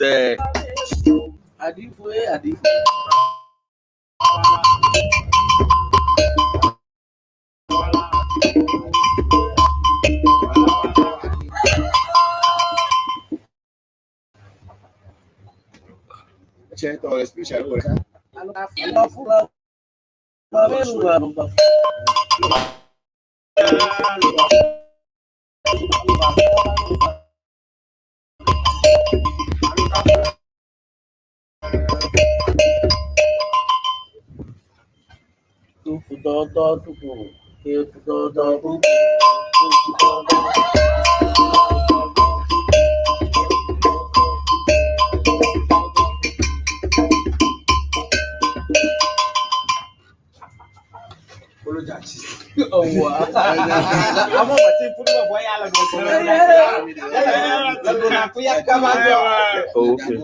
okay.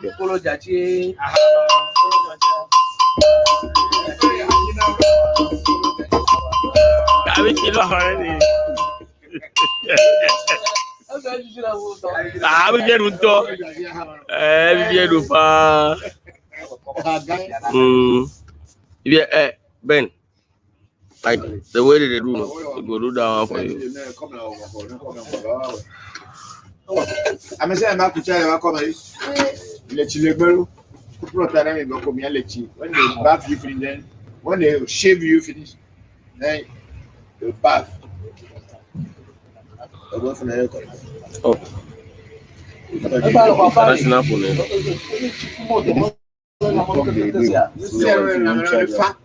Okay. Oh, you know that is this is the last one. To finish here. So I will transfer.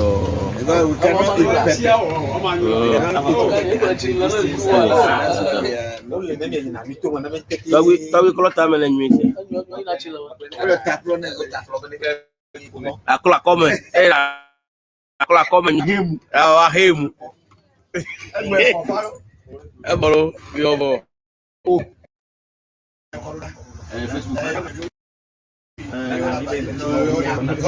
Coffee.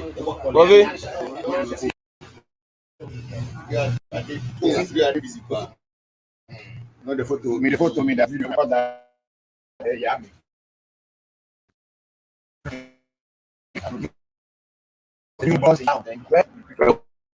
Oh, yeah.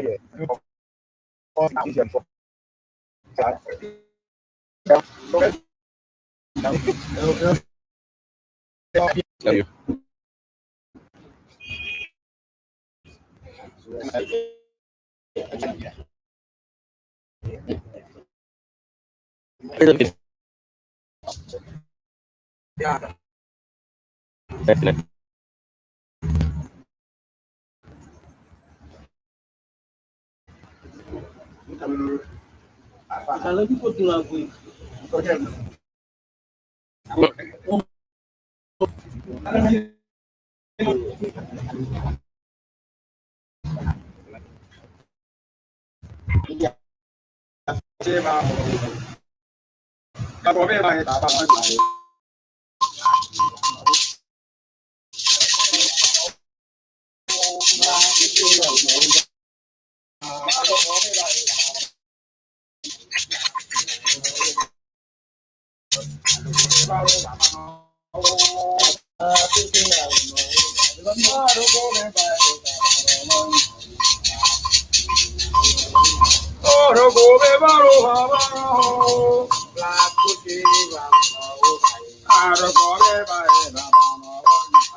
Okay, let's go to the questions. These are the questions. Let me answer.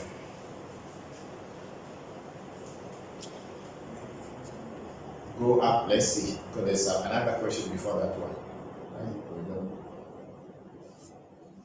Yes, Carrie Fisher, my life. Yes, please. Carrie Fisher is asking, yesterday a bird flew into my home. Is there a meaning to it? Yeah, Carrie, it could be, there could be a meaning to it, and then also it may just be ordinary things. And we cannot tell what really came to your, why the bird flew into your house. But if we should do some consultation, then if there is anything negative in it, we will know. If there's something positive in it, we will know. But just on the surface, I cannot tell why or what is the meaning, how or when your bird flew into your house. Yeah. So we'll do a reading on it. I know I owe you one reading, which we haven't done yet, but we'll do it. And then Angie G. Fisher said, when one owes spiritual and physical debt, how long do they have to pay the spiritual debt before the spirit start bothering them? Angie, that question is very, very deep in the sense that when you owe spirits, it depends on the priest. One, every year, every shrine do Thanksgiving rituals or end of year rituals for their spirits. So the spirits will expect that whatever they have achieved or whatever they have done for people during the year, when the year is ending, people should come back and say thank you, so that they can use that items or materials in that thank you to to give to the spirits and thank the spirits.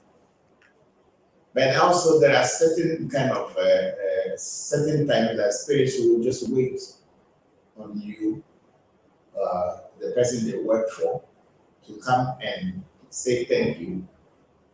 And if not, you are not coming for a long time, then it is the duty of the priest or the bokor or the woman to tell the spirits to go after who owe them. And then the spirit can do anything. There was one time I had said this story before. I don't know whether it was on this platform, but there was a time that I owed spirits did something for me in another shrine, not in my shrine.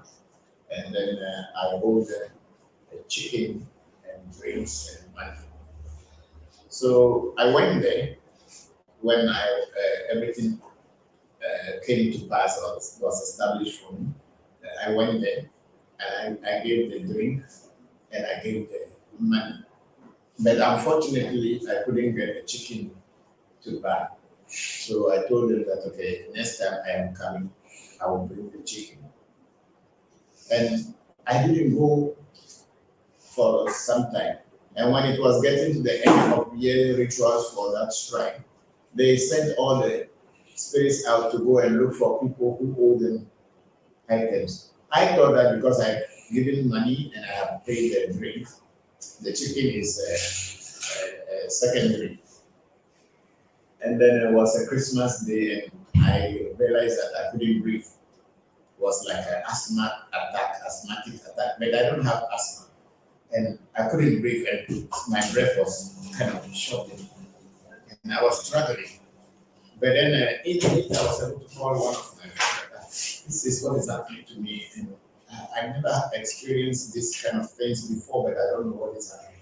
Then he asked me, do you owe any money at this shrine? Because he was the one who introduced that shrine to me.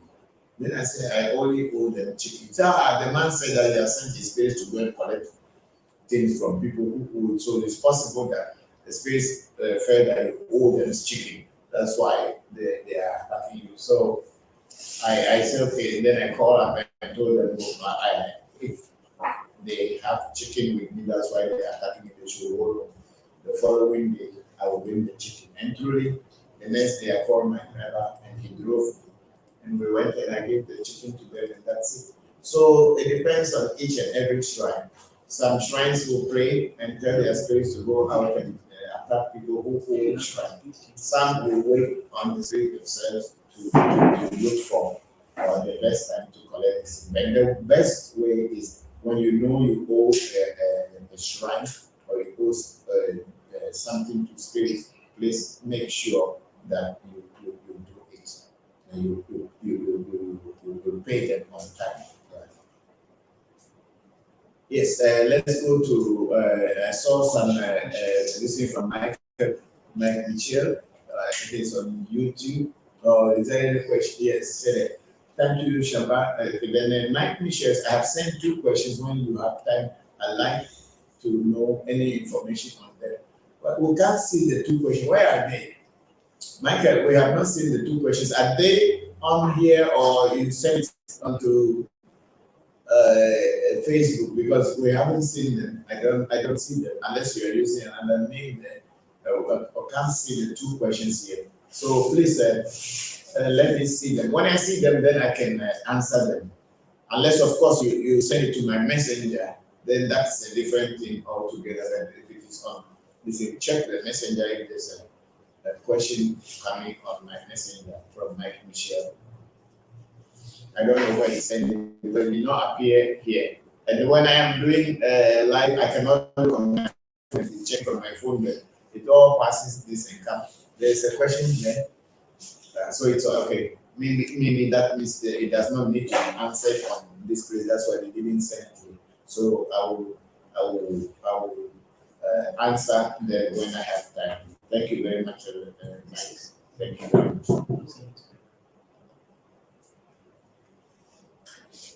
Okay, we have about 15 minutes, 16 minutes more to go. So please send in your questions and I will be here to answer you. Thank you very much for being with us. I know there's a lot of people who are watching us, but they don't make any comment. They don't like any. They don't make any sign to show that they are watching us. But please, if you are watching us, please let us know that you are watching us. No one is going to in the world will stop you from learning and having knowledge. The fear that someone will see that, oh, you are in a voodoo or you are asking questions about voodoo is so much in our people. The hypocrisy is too much. Please, whatever, whenever something is good, let us all celebrate it and say it is good, than to pretend that, oh, it's good, but I don't want people to know that I am associated with it.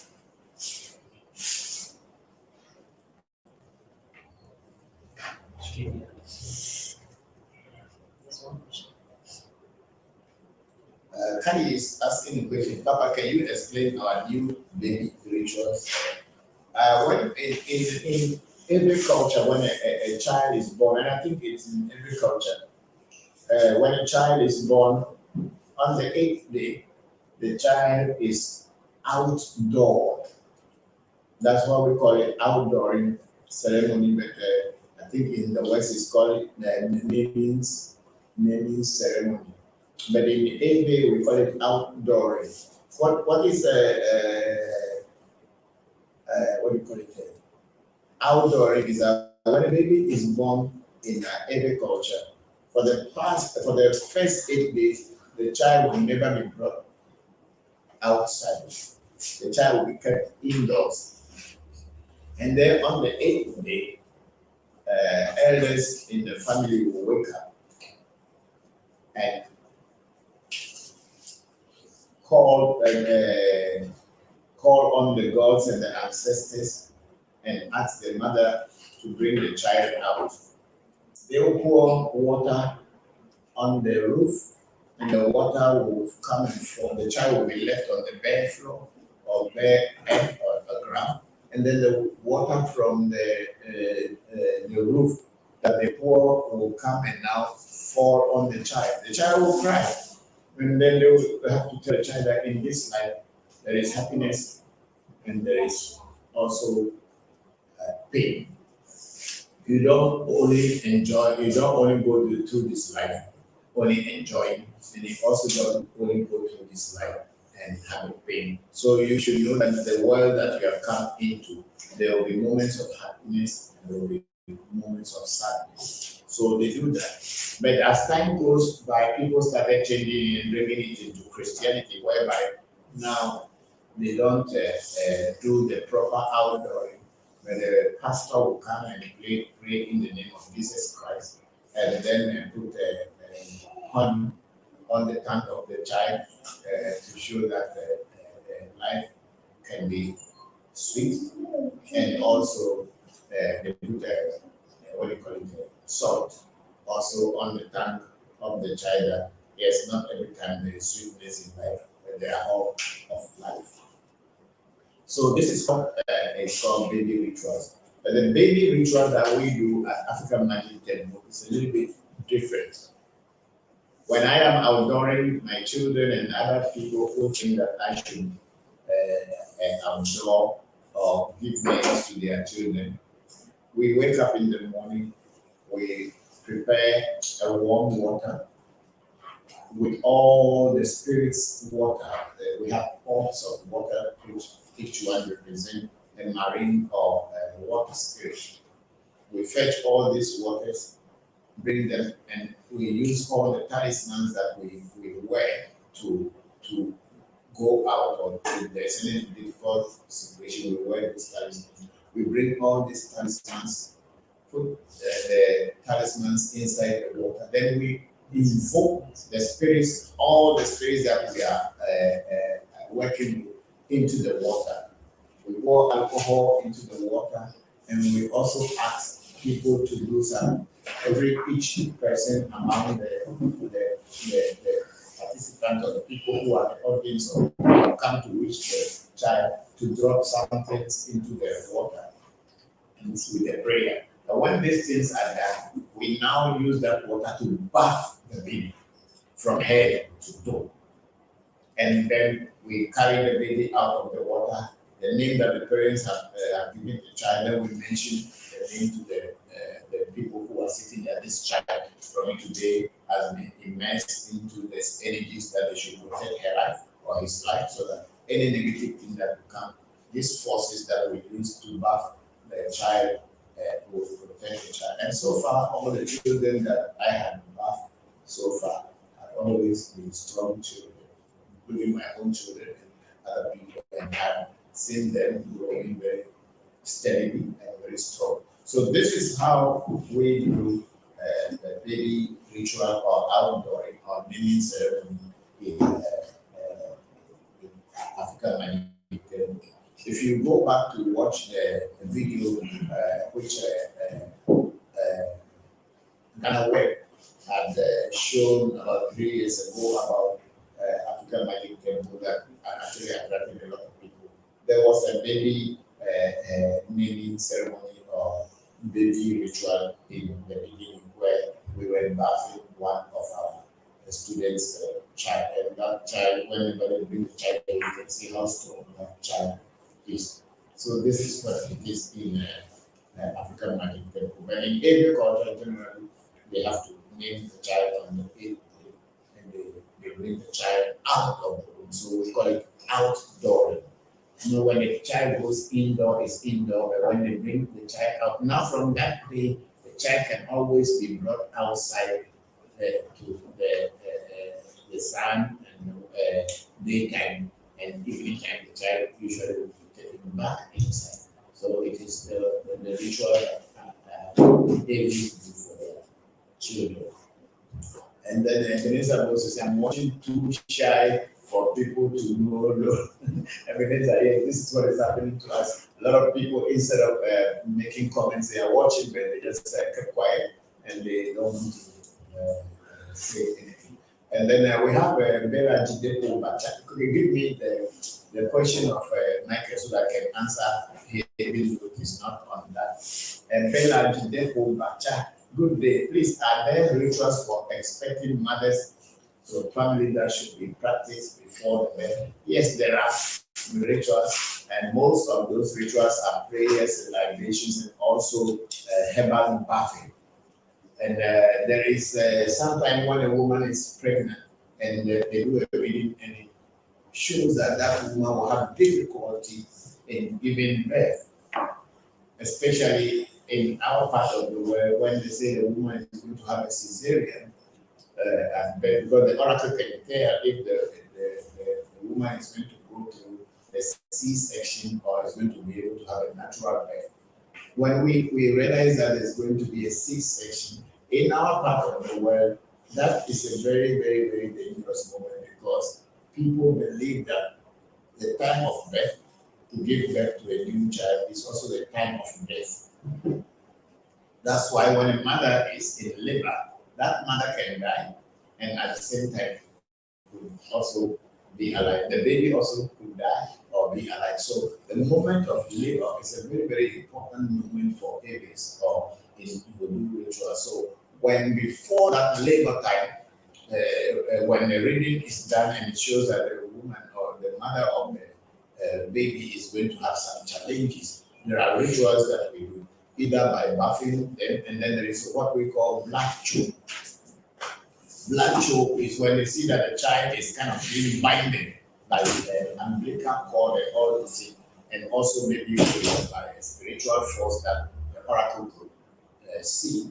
We have to physically bind the mother from the head, neck, the arms, all the way to the big toes. Then after doing prayers and everything, now we cut the listen that we have cut all the strings or the spiritual strings that are used to tie you.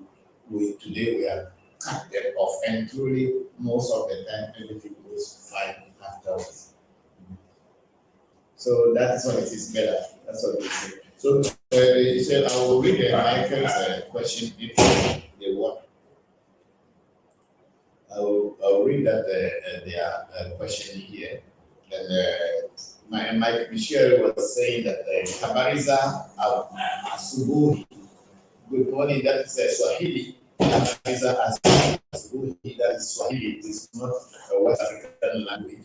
it is East African and maybe to South African language. We in West Africa Greek that we were all the same group. Peace and blessing in the name of Asante. That Asante also is a Kenyan, what do you call it, language, which is Asante Sana, which is Swahili too. We here, we say in Ewe Akpe, which means thank you, Akpe Kakaka, means thank you very much. But then in East Africa, you hear Abudi Sana and Asante Sana. It is not West African, it is more of the East African, but all the same, it's written in one of the African languages or dialects. I will follow your respectful orders of knowledge, wisdom, and understanding, and I will give you information only to those who I feel. Okay, this one is I think this is my personal one. But I think there's no question here. Oh, okay.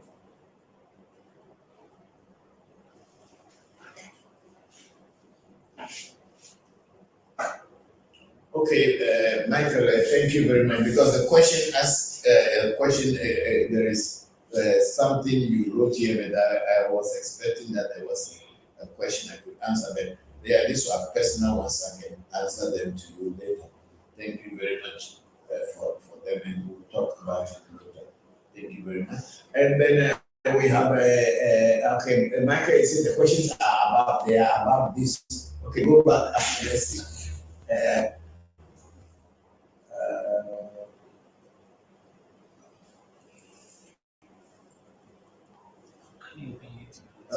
Okay, go back small. Let's see.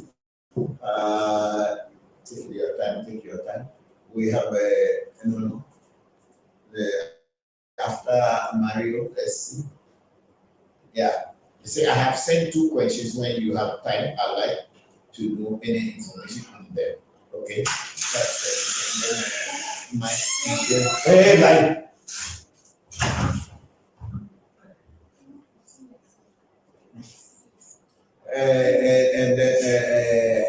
and Mike Michel again, he said they are about this. We have Faustina Fia who thanks for teaching us our lost cultural practices. Thank you very much, Faustina. Thank you for joining us.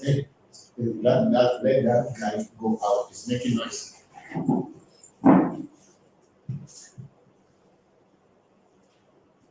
Yes, so we are the last one on YouTube is Faustina Fia saying thank you for teaching us our cultural practices. Thank you very much, Faustina, for joining us and listening to me explain about Ewe culture. All cultures have their distinctive significance in everything they do. What I teach here mostly is about my people, the Ewe people.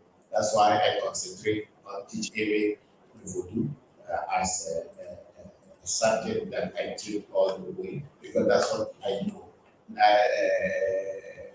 Other cultures also have their own way of doing it.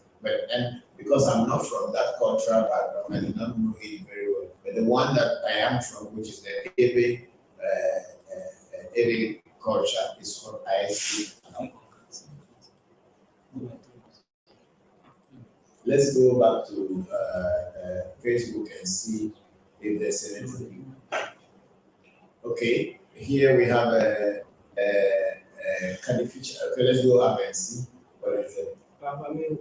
Bella, after Bella, I have, okay. Fisher, brother, I no longer hide. We have enjoyed the world religious madness for centuries. Today I will enjoy my Vodu open. Thank you very much.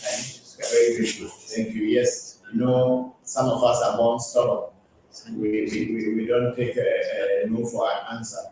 We go for what we want, and no one can stop us. We don't let people decide what we should think, and we don't let people tell us what we should be. We know what we want to be, and we know what we want to think. That's how it is. That's how stubborn some of us are. Yes, and then Ray Power, I just came back, but I asked earlier about the vision I had. This giant man is in all white was showing me my name on a golden wall covered in names. But he told me I'm not allowed to remember it. Hello. He was teaching me he does so many times, but I can't remember. Is there a way for me to meet him and talk to him?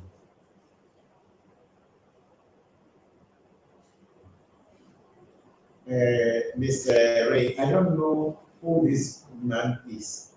So how am I going to teach you how to meet him or to talk to him?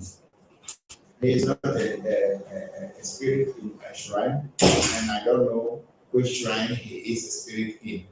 And honestly, I think this is the first time you are on our platform. So I cannot tell what you saw or what you did not see. Somebody was suggesting that maybe it's Togo Jopata, but I say no, because you are not part of the Jopata initiation, you are not part of African Magic Temple as a shrine. So there is no way African Magic Temple spirits or vodus or entities or divinities or whatever will go and be showing themselves to you in a dream. So if you see a man covering with a golden wall and your name is there, but you say you will not remember, I think the best thing to do is that before every time you wake up, you should pray to that spirit or whatever it is that he should let you know your name and see your name anytime it appears to you. Pour libation to him and keep talking to him, even though you don't know his name. You just whoever that spirit is, it should show itself to you and also teach you what you are seeing on the wall in your vision. Thank you very much.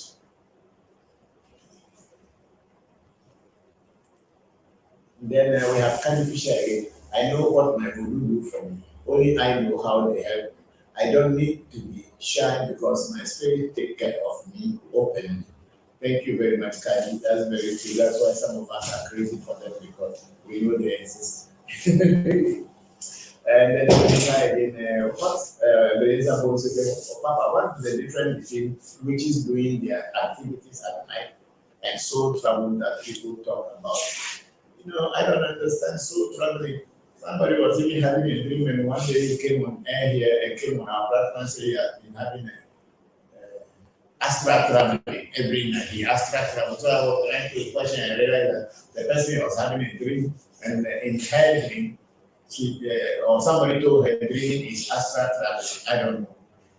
The astral traveling that I know is a very conscious practice where you get out of your body at will and come back to your body at will. That's what I like.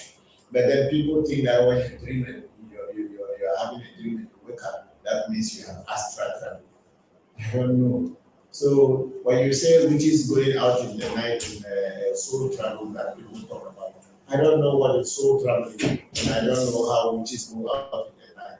A lot of times people think that witches are people who are flying out in the night. Witches are people who are watching you daily, who are around you, even eat with them and drink with them. They have a many negative thought towards your progress of life or in life. Those are witches. Yes, once in a while you see a fireball which is bouncing and moving around. That is a very special witch doing its own thing. So whether witches are traveling out in the night or somebody is doing soul traveling, I'm not very sure what is soul traveling and what is witches doing at night. I know that people have dreams. Whether they call in their dreams a soul travel, I don't know. The person who has done what they have done, they should be the right person to really explain what it is. Yes, sir. I want to talk about the astral projection. I want to find out, aside the voodoo practices, are there voodoo rituals to achieve the same outcome? Voodoo people don't do astral travel. It is not part of our practice, whereby we have to have rituals to let you to do astral travel. In voodoo, what they can do for you is that they initiate you into a spirit. If that spirit decides to show you things about itself, that's up to the spirit. It is not that they're going to do anything for you that you should go and astral travel. Voodoo doesn't do that. When you are initiated into a spirit and the spirit decides to show you things about that the spirit wants you to know, then that is that. Our voodoo practice is not the same like what Western people do or other people do, whereby they will be saying, oh, they do this. No, voodoo is spirit. And before you can properly get out of body or go to sleep, it is spirits who guide you. So when you are initiated into a proper spirit, and if the spirit decide to take you somewhere to see something, it should be able to take you there. And when you come back, you should be very conscious of what you have seen there and be able to apply it. You know, recently when my brother died in Thailand, my senior brother died in Thailand, that very night, before the message came to me, I saw my father, who died almost about 30-something years ago, almost 35 or 36 years ago. I saw my father, and then I saw my siblings, all, and I saw a funeral, and I saw a coffin was being taken to the church. And a few days before that action, there was a song that my essay wakes me up with. Even I told the children that every morning my essay will wake me up with a funeral song. So I kept wondering who is going to die. So I kept wondering what's going to happen. So what I could do to protect my children, all the rituals that I can do to protect my children, I was doing. Those that have something that I did a reading for them and wasn't able to finish the rituals, I want to finish them, and I did finish them. Because my essay wakes me up every morning at around 3 a.m. with that song. So I was wondering, what is happening? Where is this death, or which angle, or which side is this death going to come from? Excuse me.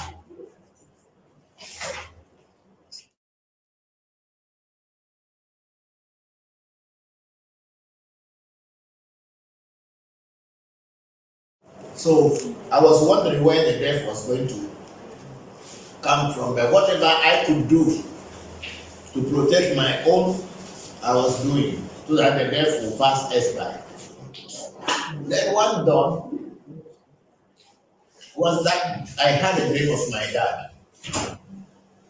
And all the scene, and some kind of, I was angry with my father, and it was like we were quarreling in the dream.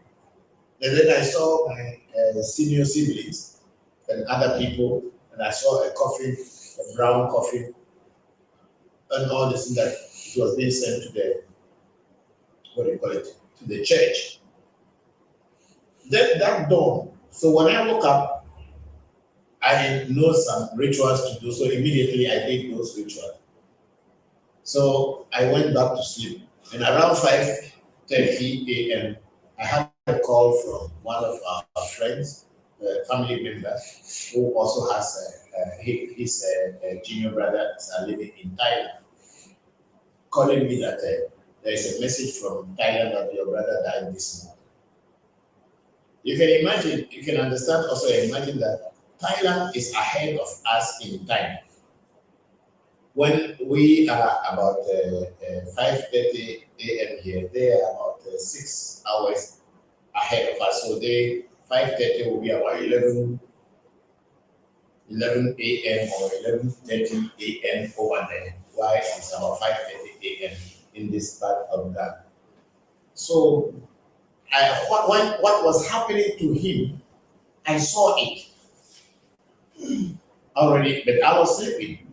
So that means my spirits my essay wanted me to know what was happening. So it was been singing the song or waking me up with the song of someone going to die or a funeral song.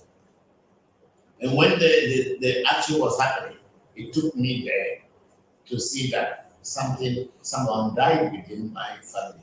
But who actually died, I did not know, but I saw people at the funeral. I saw my father, and all these people were gathering.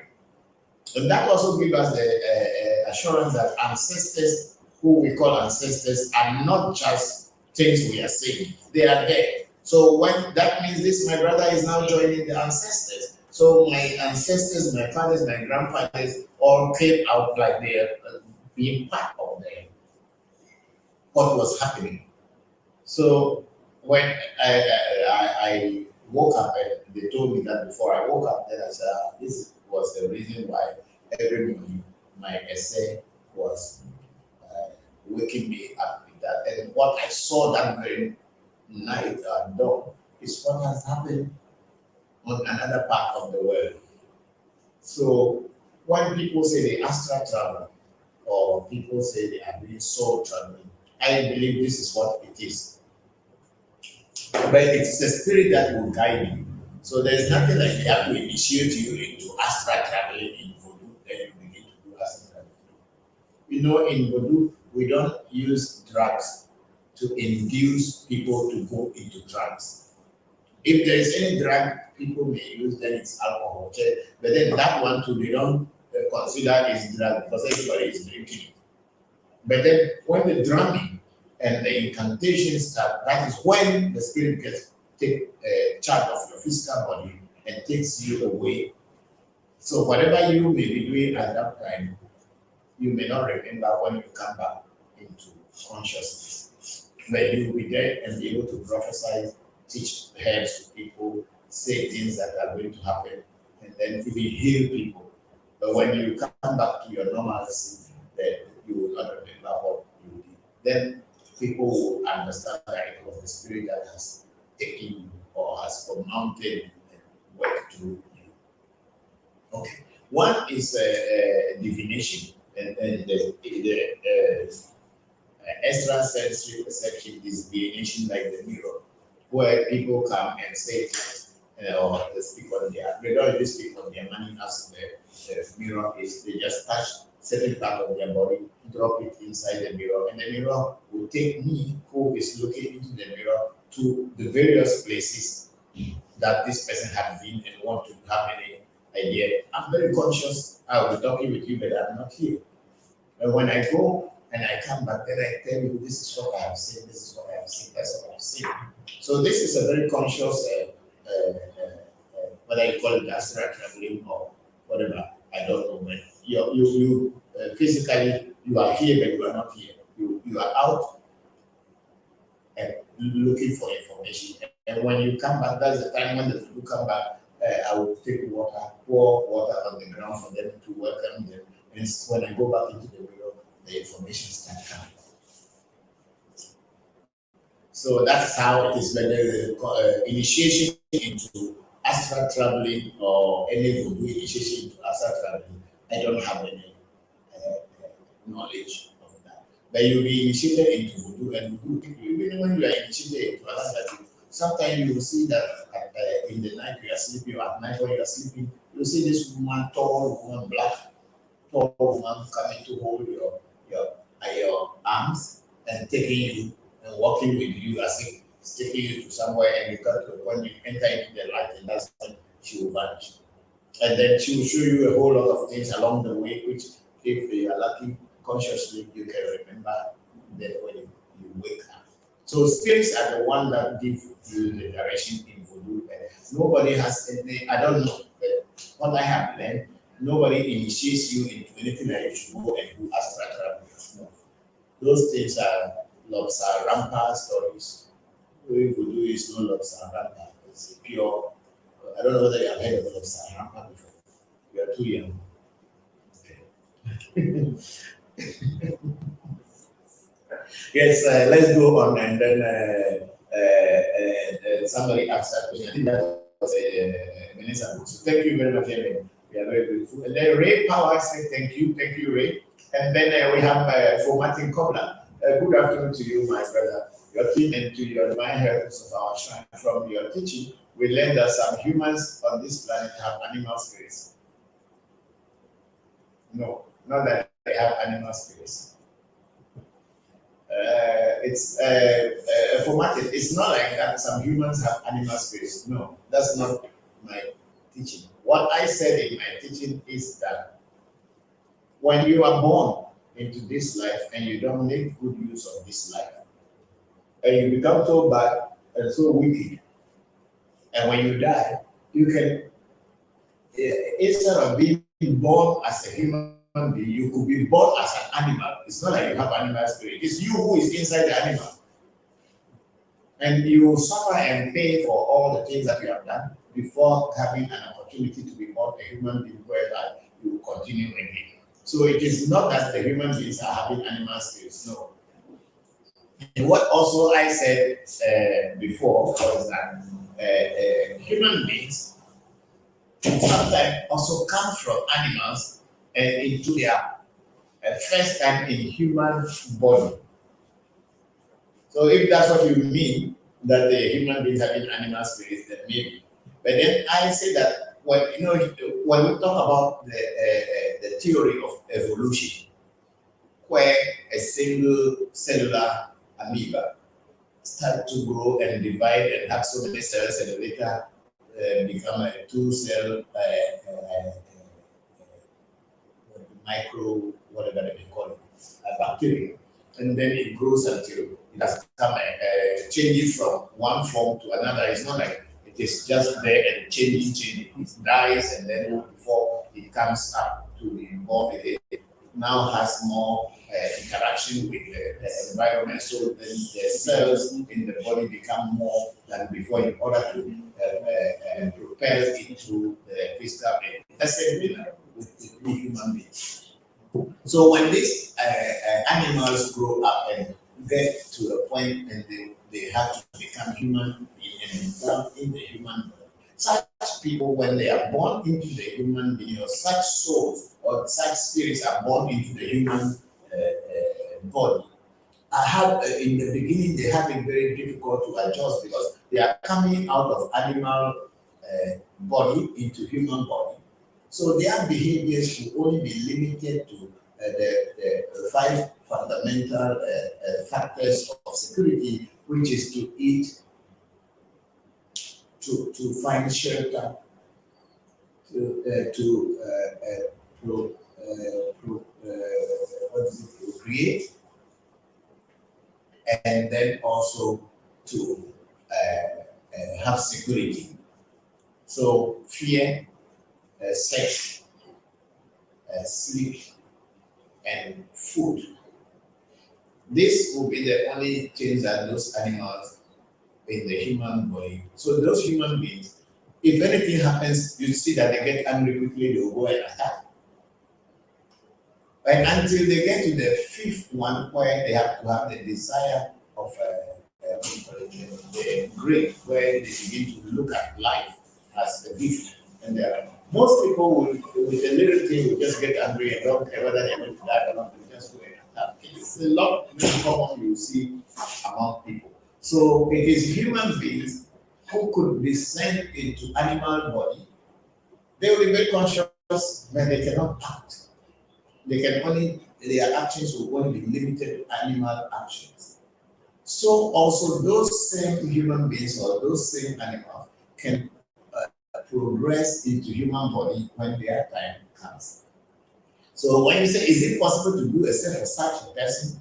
Yeah, if you notice that you can do a set for anybody if the person is in human body and the person is, you identify the person, you can do a set because they also have a set. Please bring that in. Let me see the whole question. Is it possible to do a set for such people? If so, would that change their spirits to human spirit, please? Or no? It's not that it will change their spirits to human spirit back. It will give them more leverage and more way to be able to overcome their challenges. But I don't think that immediately it is going to change their human spirit from that.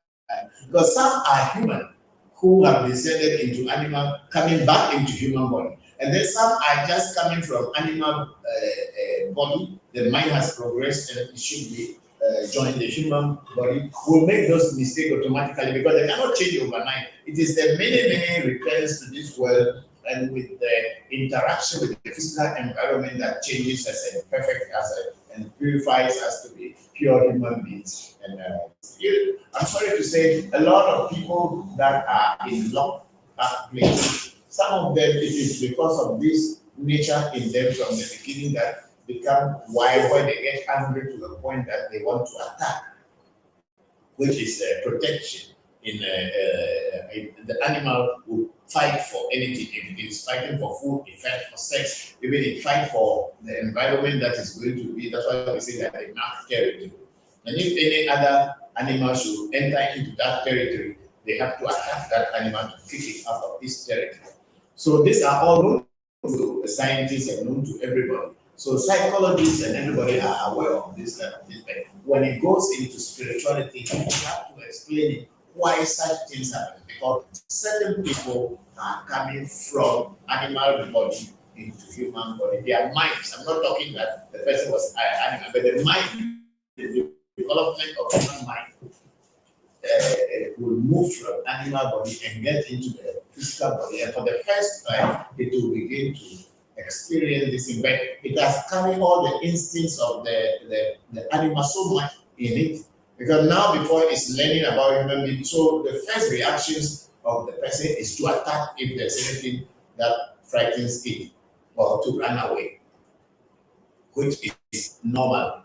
But by doing a set for them, yes, it could make, if their parents or their people identify this kind of nature in their children at an early age, it is advisable to do a set for them so that it can really limit their negative, the negative effect on the child.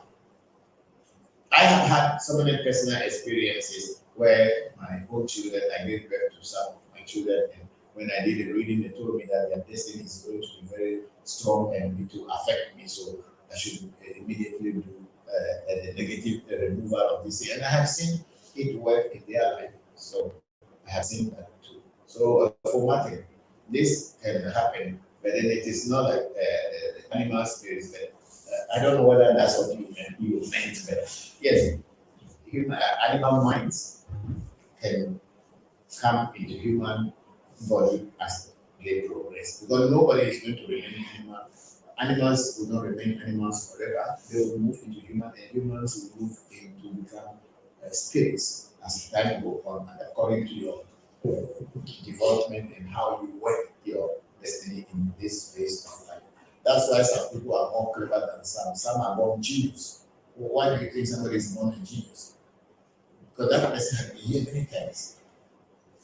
Put the camera on. Because those kind of people you call geniuses, they have been here many times. So when what they have been doing before they die, when they come back to it, it is easier for them to do that. You is now starting.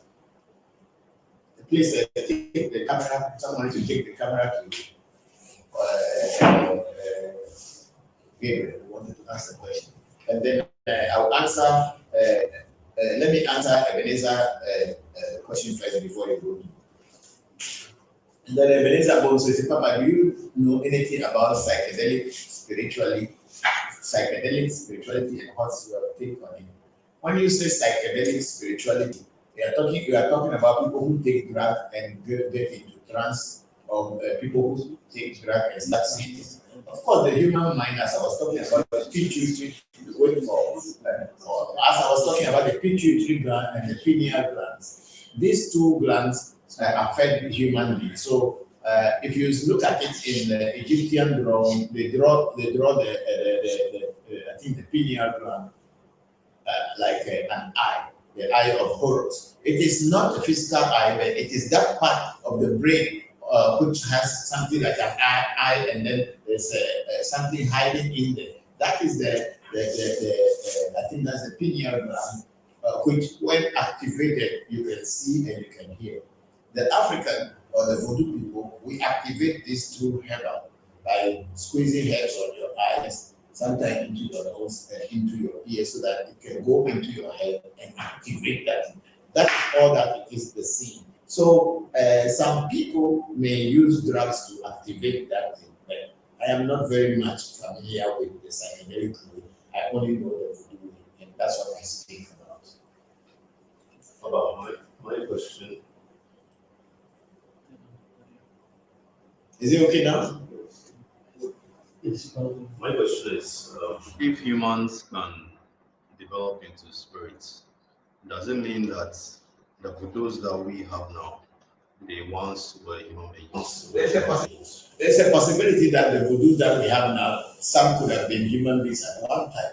But that we call ancestors. Ancestors were all human beings. Okay, take the Catholics for instance. If you look at St. Francis, St. Augustine, St. Thomas, St. whatever, you mentioned, were they not human beings? And even now they have made Mother Teresa a saint. They made a Pope John Paul a saint. Were they not human beings? But in another 100 years' time, children will be thinking that they were just spirits. Isn't it? But they were also here when eating salt and pepper like all of us. But after 100, 200, 300 years time or 1,000 years time, people would think they were just spirits. And people will pray to them and they'll get answers. So that is a spirit could have, maybe they were once human beings, but the time that they were human, we were not here. So we didn't know better. Now we are able to connect with them and we are working with them. And because as human beings, our goal is to become perfect or become God or get to the Godhood. That is our goal. That's why we are doing all this spirituality. If we are able to do it properly and get out of this phase of life, we are spirits. Even the common ghost. The person died today, everybody is afraid of him. Because they think that his ghost will come and catch you. And truly, sometimes the ghost will come and then slap your face or chase you and you'll be running. So that means human can become spirit because this physical body is just a clothing that we are wearing. The inner self, which is the self, is what is our real self. So when we die and this physical body dies away, that one which never dies exists. But it's also completely not perfect, so it will come back over and over again until it gets to perfection, whereby it will not come back into the physical world and maybe only act in the spiritual world, whereby somebody also will call upon that particular energy or that particular person, like an ancestor, and do it in that way. Did I answer your question? Yes. Is it clear? Thank you.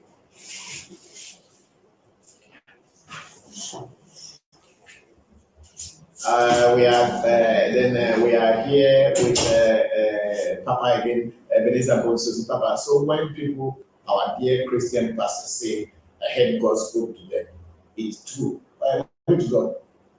Why is it true? Those people are charlatans. Why should God speak to them only and not speak to you? And what special power do they have? Those pastors. What special power do they really have that God will speak to them? If you look at their own action, do you think God will speak to them? I don't think that any pastor is hearing any God. They are all charlatans. I'm sorry to say so. Majority of them are liars. They just prey on your innocence and tell you God told me to tell you. Why God didn't come and tell me? Then I spoke with them. It's true. The next question is: do spirits talk directly to the person initiated to the spirit? Spirit don't talk to you directly. Spirit talk to your mind. Spirits are not human beings and they don't have language. So you should understand that spirits are not human beings and they don't have a language. They speak to your mind.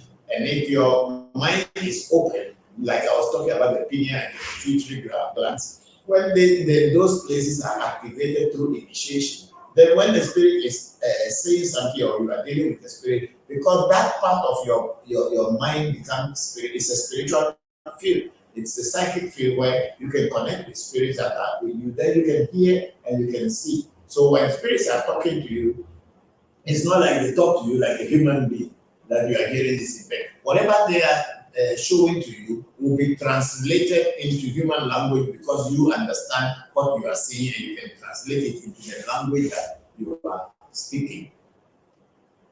So that's how it is. When they say spirit is talking to people, it's not like the spirit is talking like the way I'm talking. Because sometimes I am doing a reading and then I'll see a house and I'll see the door. The house is not talking. The door is not talking back. I will be told what that means. And then I'll ask people. Or sometimes I'll see a flower. Or sometimes I see, like I was saying that I was in a dream and I saw a coffin and I saw this thing. That means there's going to be a funeral. So that is the translation. And then who is dead? And then I was wondering who would die, and I was doing everything that I can do to protect my own. And then before I heard my brother, who has been in Thailand for the past 36 years, died. And the message came to me that very morning. So it is not like when you are initiated, a spirit start talking inside your ear. You, after initiation, your doors are open into the psychic field, and you must work and develop it so that you can now function well physically and on the psychic plane. This is what I teach you. I'm not just teaching voodoo for voodoo's sake, and then so you get voodoo and become powerful immediately. No, you must develop it. I will introduce you into the psychic plane, and then I will guide you how to function there. And then it will get to a point you can function on your own. Just like a little boy who is learning how to ride a bicycle. And they give you a tricycle first. And then you start riding, they will push you, and then you got to a point you start riding. And then one day you have a bicycle where you can all balance yourself and you ride. So that is how the spiritual field is. Your teacher should be a person who can guide you to go through that stages. I remember when I came to visit you, we were able to say certain things about the people I came. This got me thinking, how would their voices sound like? Now, when you came to me, what happened is that the moment you were in front of me, the spirits saw you and saw the people who came with you, and then advised me to tell you what was going on around you, which you did not know.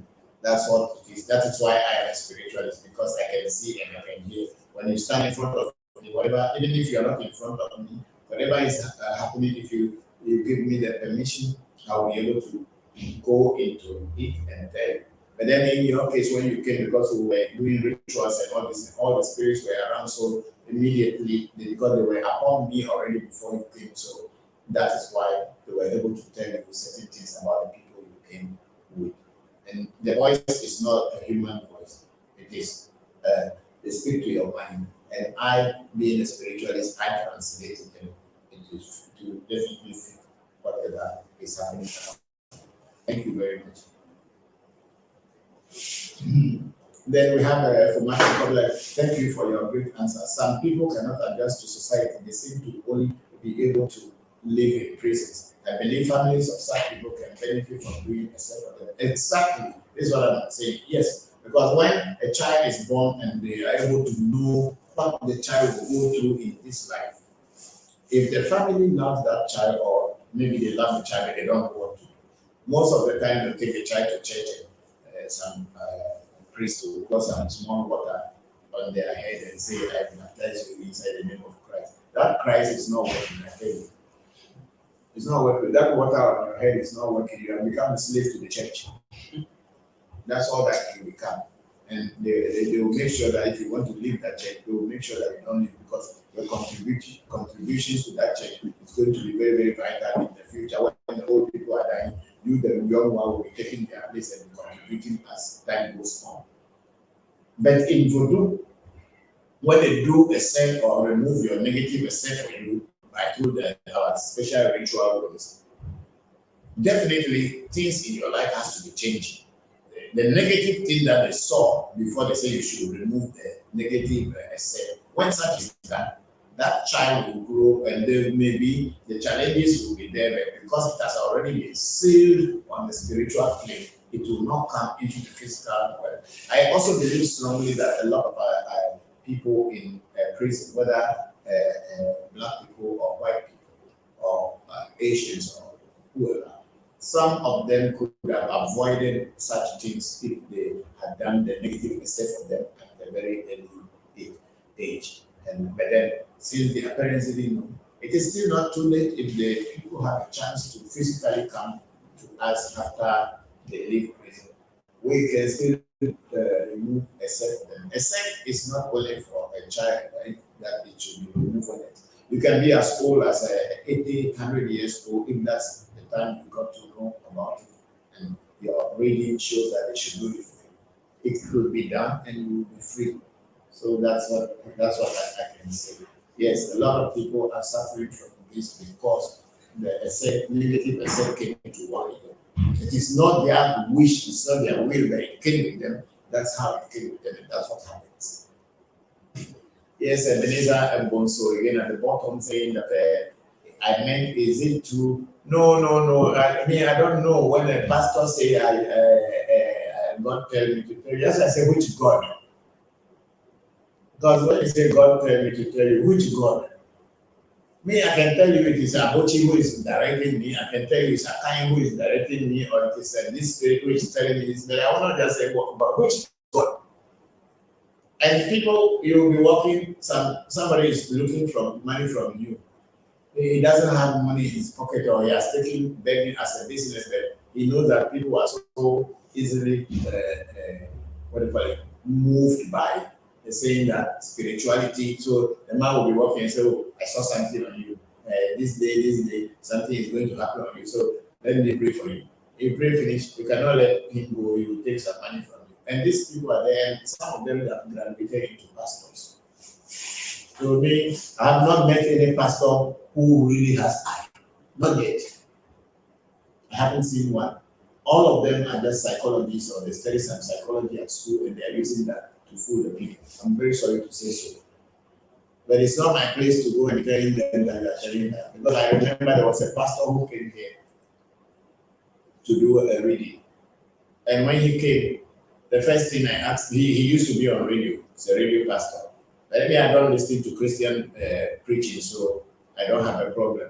So he came here, and when I took my Abuchi, the first thing I asked him, who is John? And then he said, is it John or Steve or something?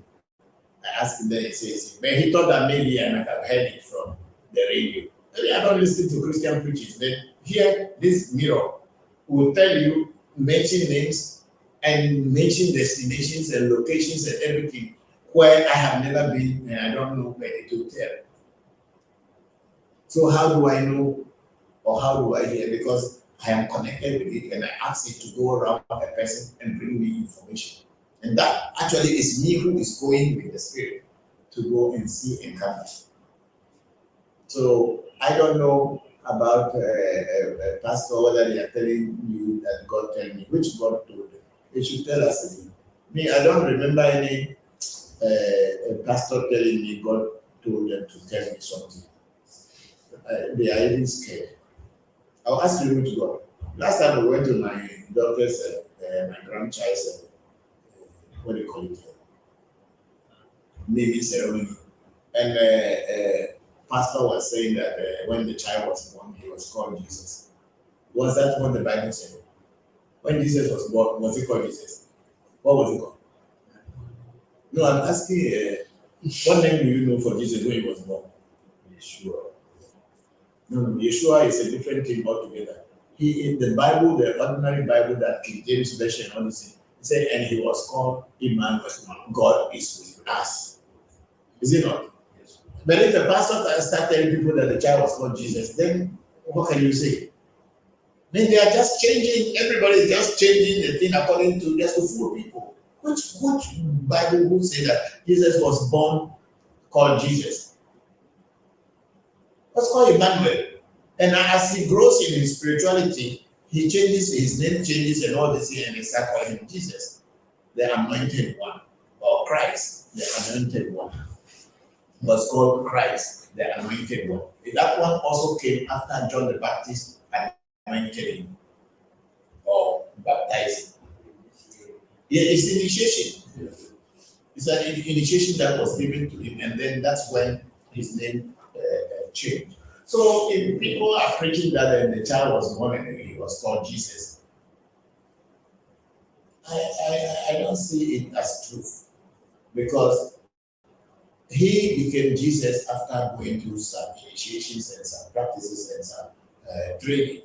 He was not born Jesus, but he was born Emmanuel, which means God is with us. That's what I knew from the Sunday school, the Bible that I had read, and when I was trying to be a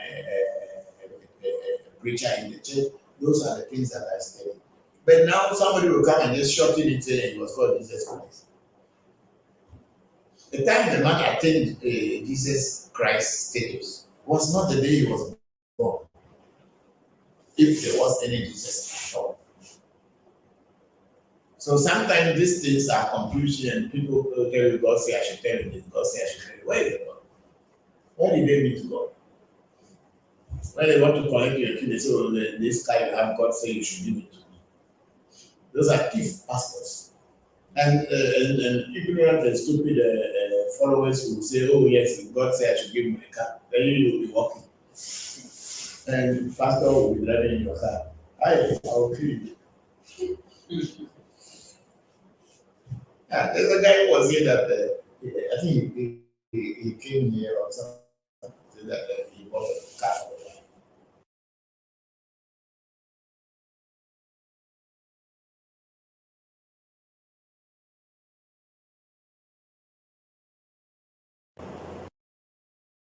He came back. He saw the wife was in the. He met the wife was in the car with the pastor. I think when he was coming from the airport, and he knew that that was his car, and that was his wife. So when the wife came back home, he asked the wife, "Where is the car?" So they have some activities in the church, and the pastor said, "Yeah, they needed a car to use for activities." The man told the wife, "Immediately go and get my car for me. Tell your pastor to buy his own car." Yeah. But that woman, maybe it was not that, maybe the pastor is just enjoying that car and the woman cannot talk. Yes, Jackie, thank you very much for joining us, and I'm very grateful. We are here teaching again. Thanks a lot for joining us. Hope everything is well with you. Thank you very much for joining us. Yes, so with all these things, they are all tricks that they are playing on the innocent and uninformed mind. And then you believe that your pastor is hearing messages from God, just like how our Obini is telling people that he goes to God every night and have breakfast and then come back to the world and he and God are challenging, or he even told Jesus not to do something or whatever. I mean, these are all games. Right? People will come back and tell you that they saw God and God was sleeping and they couldn't meet him. They met Jesus and Jesus told them, "Oh, are you crazy? Can you see God?" They said, "Iron also, he that no eyes has ever seen or no ears have ever heard." I am here, and he that came and healed. No one, I mean, let me forget about that. That's another Kabbalistic prayer. So, no ear has ever heard God before, and no eyes have ever seen what we call God. The spirit can only speak to your mind, and it can only speak to the trained mind. And of course, some people are gifted from childhood that they are tricuti or the pineal and the pituitary glands are active. So from their childhood, they could be seeing things, but it's not anybody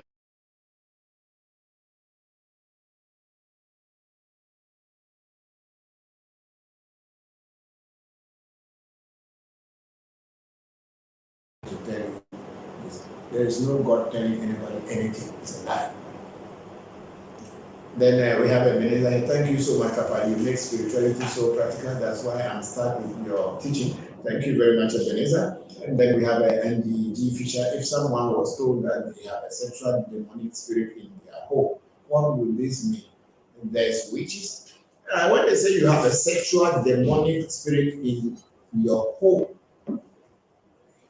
that's a bit new to me. But it could be that within yourself, your sexual desire, as we were talking about the instincts that we have in the five fundamental factors or elements that we have in the body. There is sex in it. And in some people, their sexual edge is very, very strong. And some people have a very strong sexual edge than others. Some people are very low and some are high. So maybe the person who is doing the reading or who saw that could see that your sexual desire is very strong and is very active. And if they are from a religious background, since sex is regarded as a sin, they will call it a demonic this. But I mean, I don't see sex as a sin because when you go into Kama Sutra and you go into Hinduism, the whole thing is based on sex. The universe is based on sex. So why is it a sin? So what about if dogs and animals are having sex? Is it also a sin? Or just because they are not human beings, so their own is not sin? I just following the laws of nature. This is so when someone say they told you that you have a sexual demonic spirit in your home, maybe I don't know. So they should leave their home for some time to see whether that spirit will still follow them. If it is still happening, then that means it is within them. It is within them. Just like how some people can hear more than some, can see more than some. That is same it is that like some people can eat more food than others, gluttons. So it is also some people have more strong sexual edge than others. So I don't see it as anything like demonic as this. No. Unless, of course, if you are having a dream and some energy or some spirit is having sex with you continuously in your dreams, and what we call a wet dream. And if that continues, then you have to do a reading to find out what is causing that. And then, because when we were in what do you call it? We were in monkhood training because we were celibates, so we were practicing celibacy. We, from time to time, will have wet dreams. And when we ask why this is continuing, they'll tell you to fast. When you fast, what happens is that the sperm, which is in man and the ova in woman, that is what feeds the brain. That's what feeds the brain and then activate the mind. So in some spiritual practices, they will tell you to practice celibacy so that your brain or your mind can have enough food to be able to see and do. So when we were in training, celibacy training, from time to time, we were having these wet dreams and all these things. So we were asking our teachers what was the cause, because we were supposed not to have sex and we are not even supposed to look into the face of a woman directly. Most of us were abiding to. So what will cause that in your dream? You will have a sex in your dream and then you wake up, you have a wet. And then they explained to us that because the semen is the one that feeds the brain, and because when it is in a cup or it's in a container, when it is full, it will have to come out as a wet dream.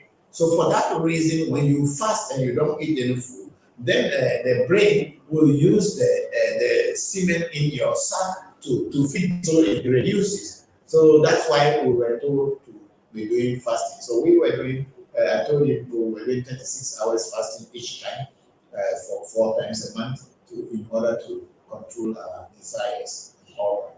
So that's how it was. But I think it is just when someone has sexual dreams and all this, it is either the person is not having a partner for a long time, then or the person is thinking about sex, or because that edge is a natural edge. It is not a sin to feel sex. So, but if you deny yourself that, definitely nature will want to take its toll on you. That's why most of the Catholic priests who say they are practicing celibacy, they could not contain that, they could not go to look for a woman and they start sleeping with young people in the church. All this. That's why that scandal of Catholic priests. Because instead of them opening up that we also have sexual feelings, they say no, we don't have sexual feelings. Meanwhile, we are sleeping with young boys and all these things in the church. So is it not the same? So for people to deny it, if you deny yourself food, you get to a point when you are dreaming, you will see yourself eating food in your dream. Because you are hungry. Yes, surely when you are hungry to a point and you are not having food to eat, when you dream, you think that you are eating, you wake up before you know your stomach is still empty. So it is a natural feeling, it's a natural edge, and no one should attach any demonic thing to it. That, as I say, unless of course if it's a particular spirit that is visiting the person continuously, and the person realizes that this is happening too often, and even physically seeing some kind of a demonic spirit called imp that brings sexual in sex in the dream. If that is appealing to you many times, then of course you will have to find out to a consultation and reading to know what to do to stop it. Ebenezer was also Emmanuel. So Emmanuel was the name of Jesus when he was born. So why should now pastors will say he was born and his name was called Jesus? Is it not fooling the people? And Ebenezer also was laughing. And then here we go, Louis Papa. Good work. Watching you from Sweden. Thank you very much, Louis. I'm grateful that you joined. And then replying to Ebenezer, Angie G. Fisher, brother, Ebenezer, spirituality is practical once you know the key. That's true. Very, very true. Very, very true. And then Ebenezer was, Papa is masturbating as a man, but I heard somewhere that there are spirits that like strength and the act itself. Yes, I had explained about this masturbation the other day. That it is a natural thing. If you are denying yourself sex and you don't have a woman to or a man, you don't have a women also masturbate. So if you don't have a partner that you can get yourself involved in the act of sex whereby your desire or what you are feeling can be released, people tend to go into masturbating in order to release the sperm so that their urge for sex will cool down. And that's what it is. So I said also that there are certain kind of rituals that sometimes people will do, like the Polyjumbe or Bemechi. It's a ritual that they do when the man left the woman, and if the woman wants the man to come, then they have to do. The woman has to look for a man who can masturbate and put the sperm on a pillow. It's a special ritual in Afar, and when they do it, then things happen. I said the story about the earth and the sky being together, like what they said in the Bible, that the earth separated is from the ground waters and all this. It's also a fast story. So that it's an Afar story. But they put it in such a way that you think that it is somebody who told somebody Moses to write it. It is Moses studied in Africa. So he knew all this, he heard all this things, so he put it in a way for his people to understand. Of course, he was talking about the same God that Africans spoke about. So in that ritual, the sperm comes on the pillow and the woman will be given the pillow to go and sleep on it. And when she sleeps on that pillow, they will find a way to get the husband back. There are so many things in spirituality. It's very practical, and if you are able to know it, you know it. So I think we are almost getting to 5 o'clock already, which we did well. We were thinking 4 o'clock, but we are now way out of push. So it is a masturbating is up to who wants to do it or who doesn't want to do it. That is their problem. It is not any sin. It is not any crime anywhere, because after all, the desire to have sex is what causes masturbation. If you don't have a partner to have a sexual act or to get yourself involved in the sexual act, that is when you resort to masturbating. Like I said earlier, that some people have a stronger sexual edge. Some people do not have a strong sexual edge. But then it is when you find yourself, then you can find a way to adjust to what is happening to you, because it is an instinct within human beings. And you cannot do anything. The people who are gays, there are people who woman does not attract them, or the women who are what do you call it, lesbian. There are women who men do not attract them.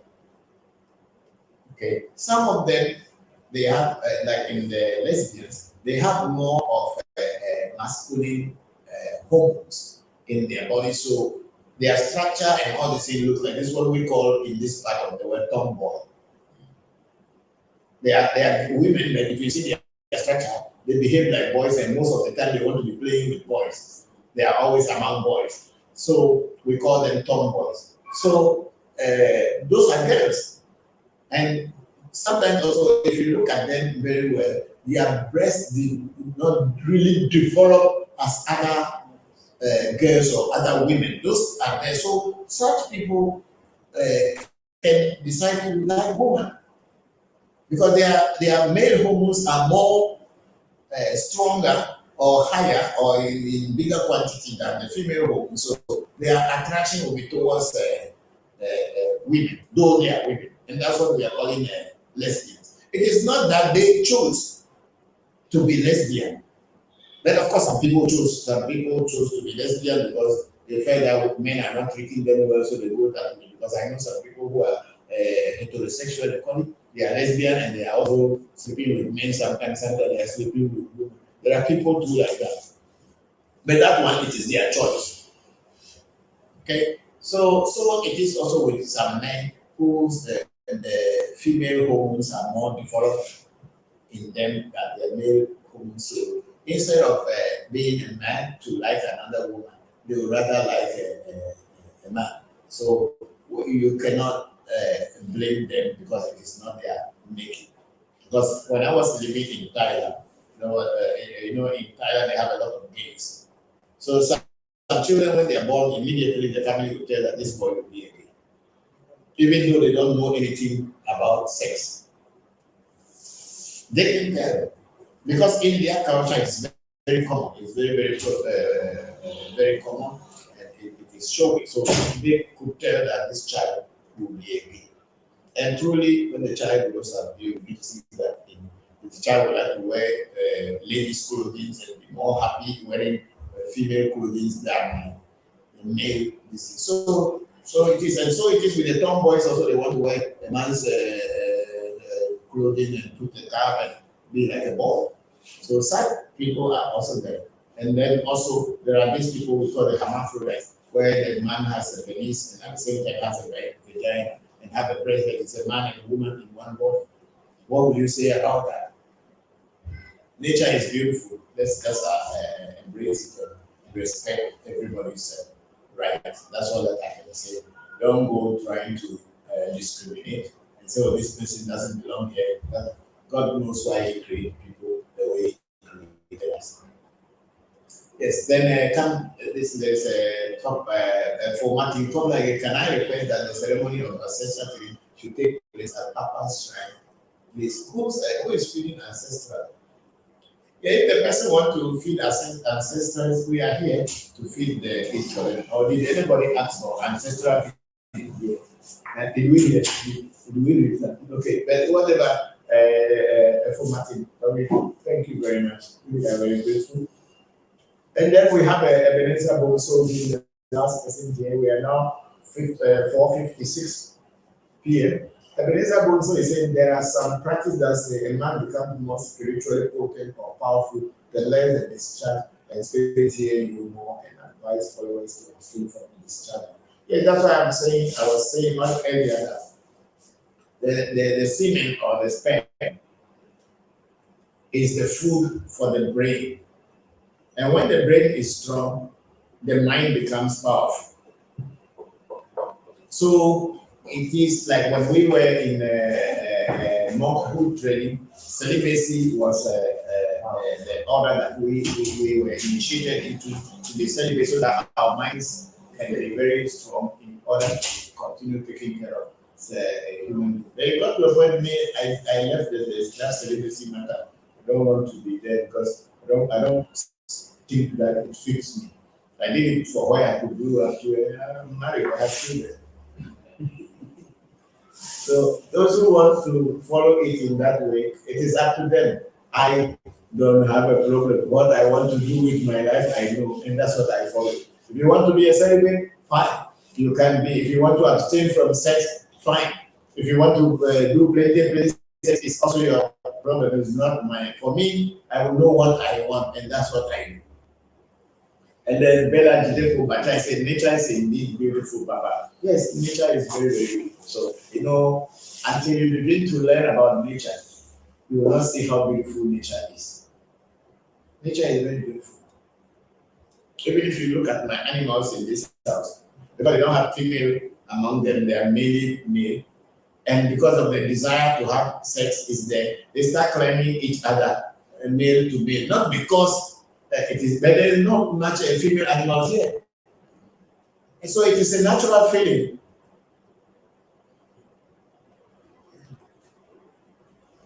Yes, I think we are done. We were okay. I think we are almost at the bottom. So I'm going to pray and then we'll close today's section. And I think it has been a very interesting section with the questions that people have posted. It's very, very interesting that we learn about ourselves and we learn about voodoo as it is in the Ewe Vodu. Yo, ago, manga, yo manga so good is a manga kitty cat, manga is.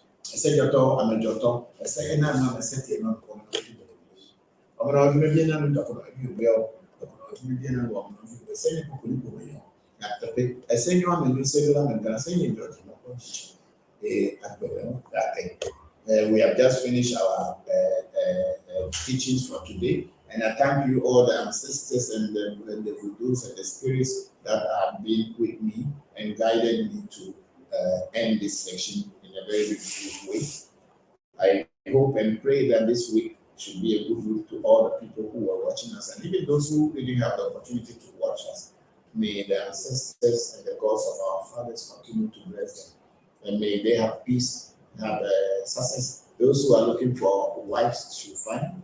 Those who are looking for girlfriends and boyfriends and husbands should all find. And those who are looking for good things to come their way, those who are sick, they should get help. People who are looking for children should have children. May the gods of our fathers continue to bless you all and guide you all to the light. May your ancestors be real to you.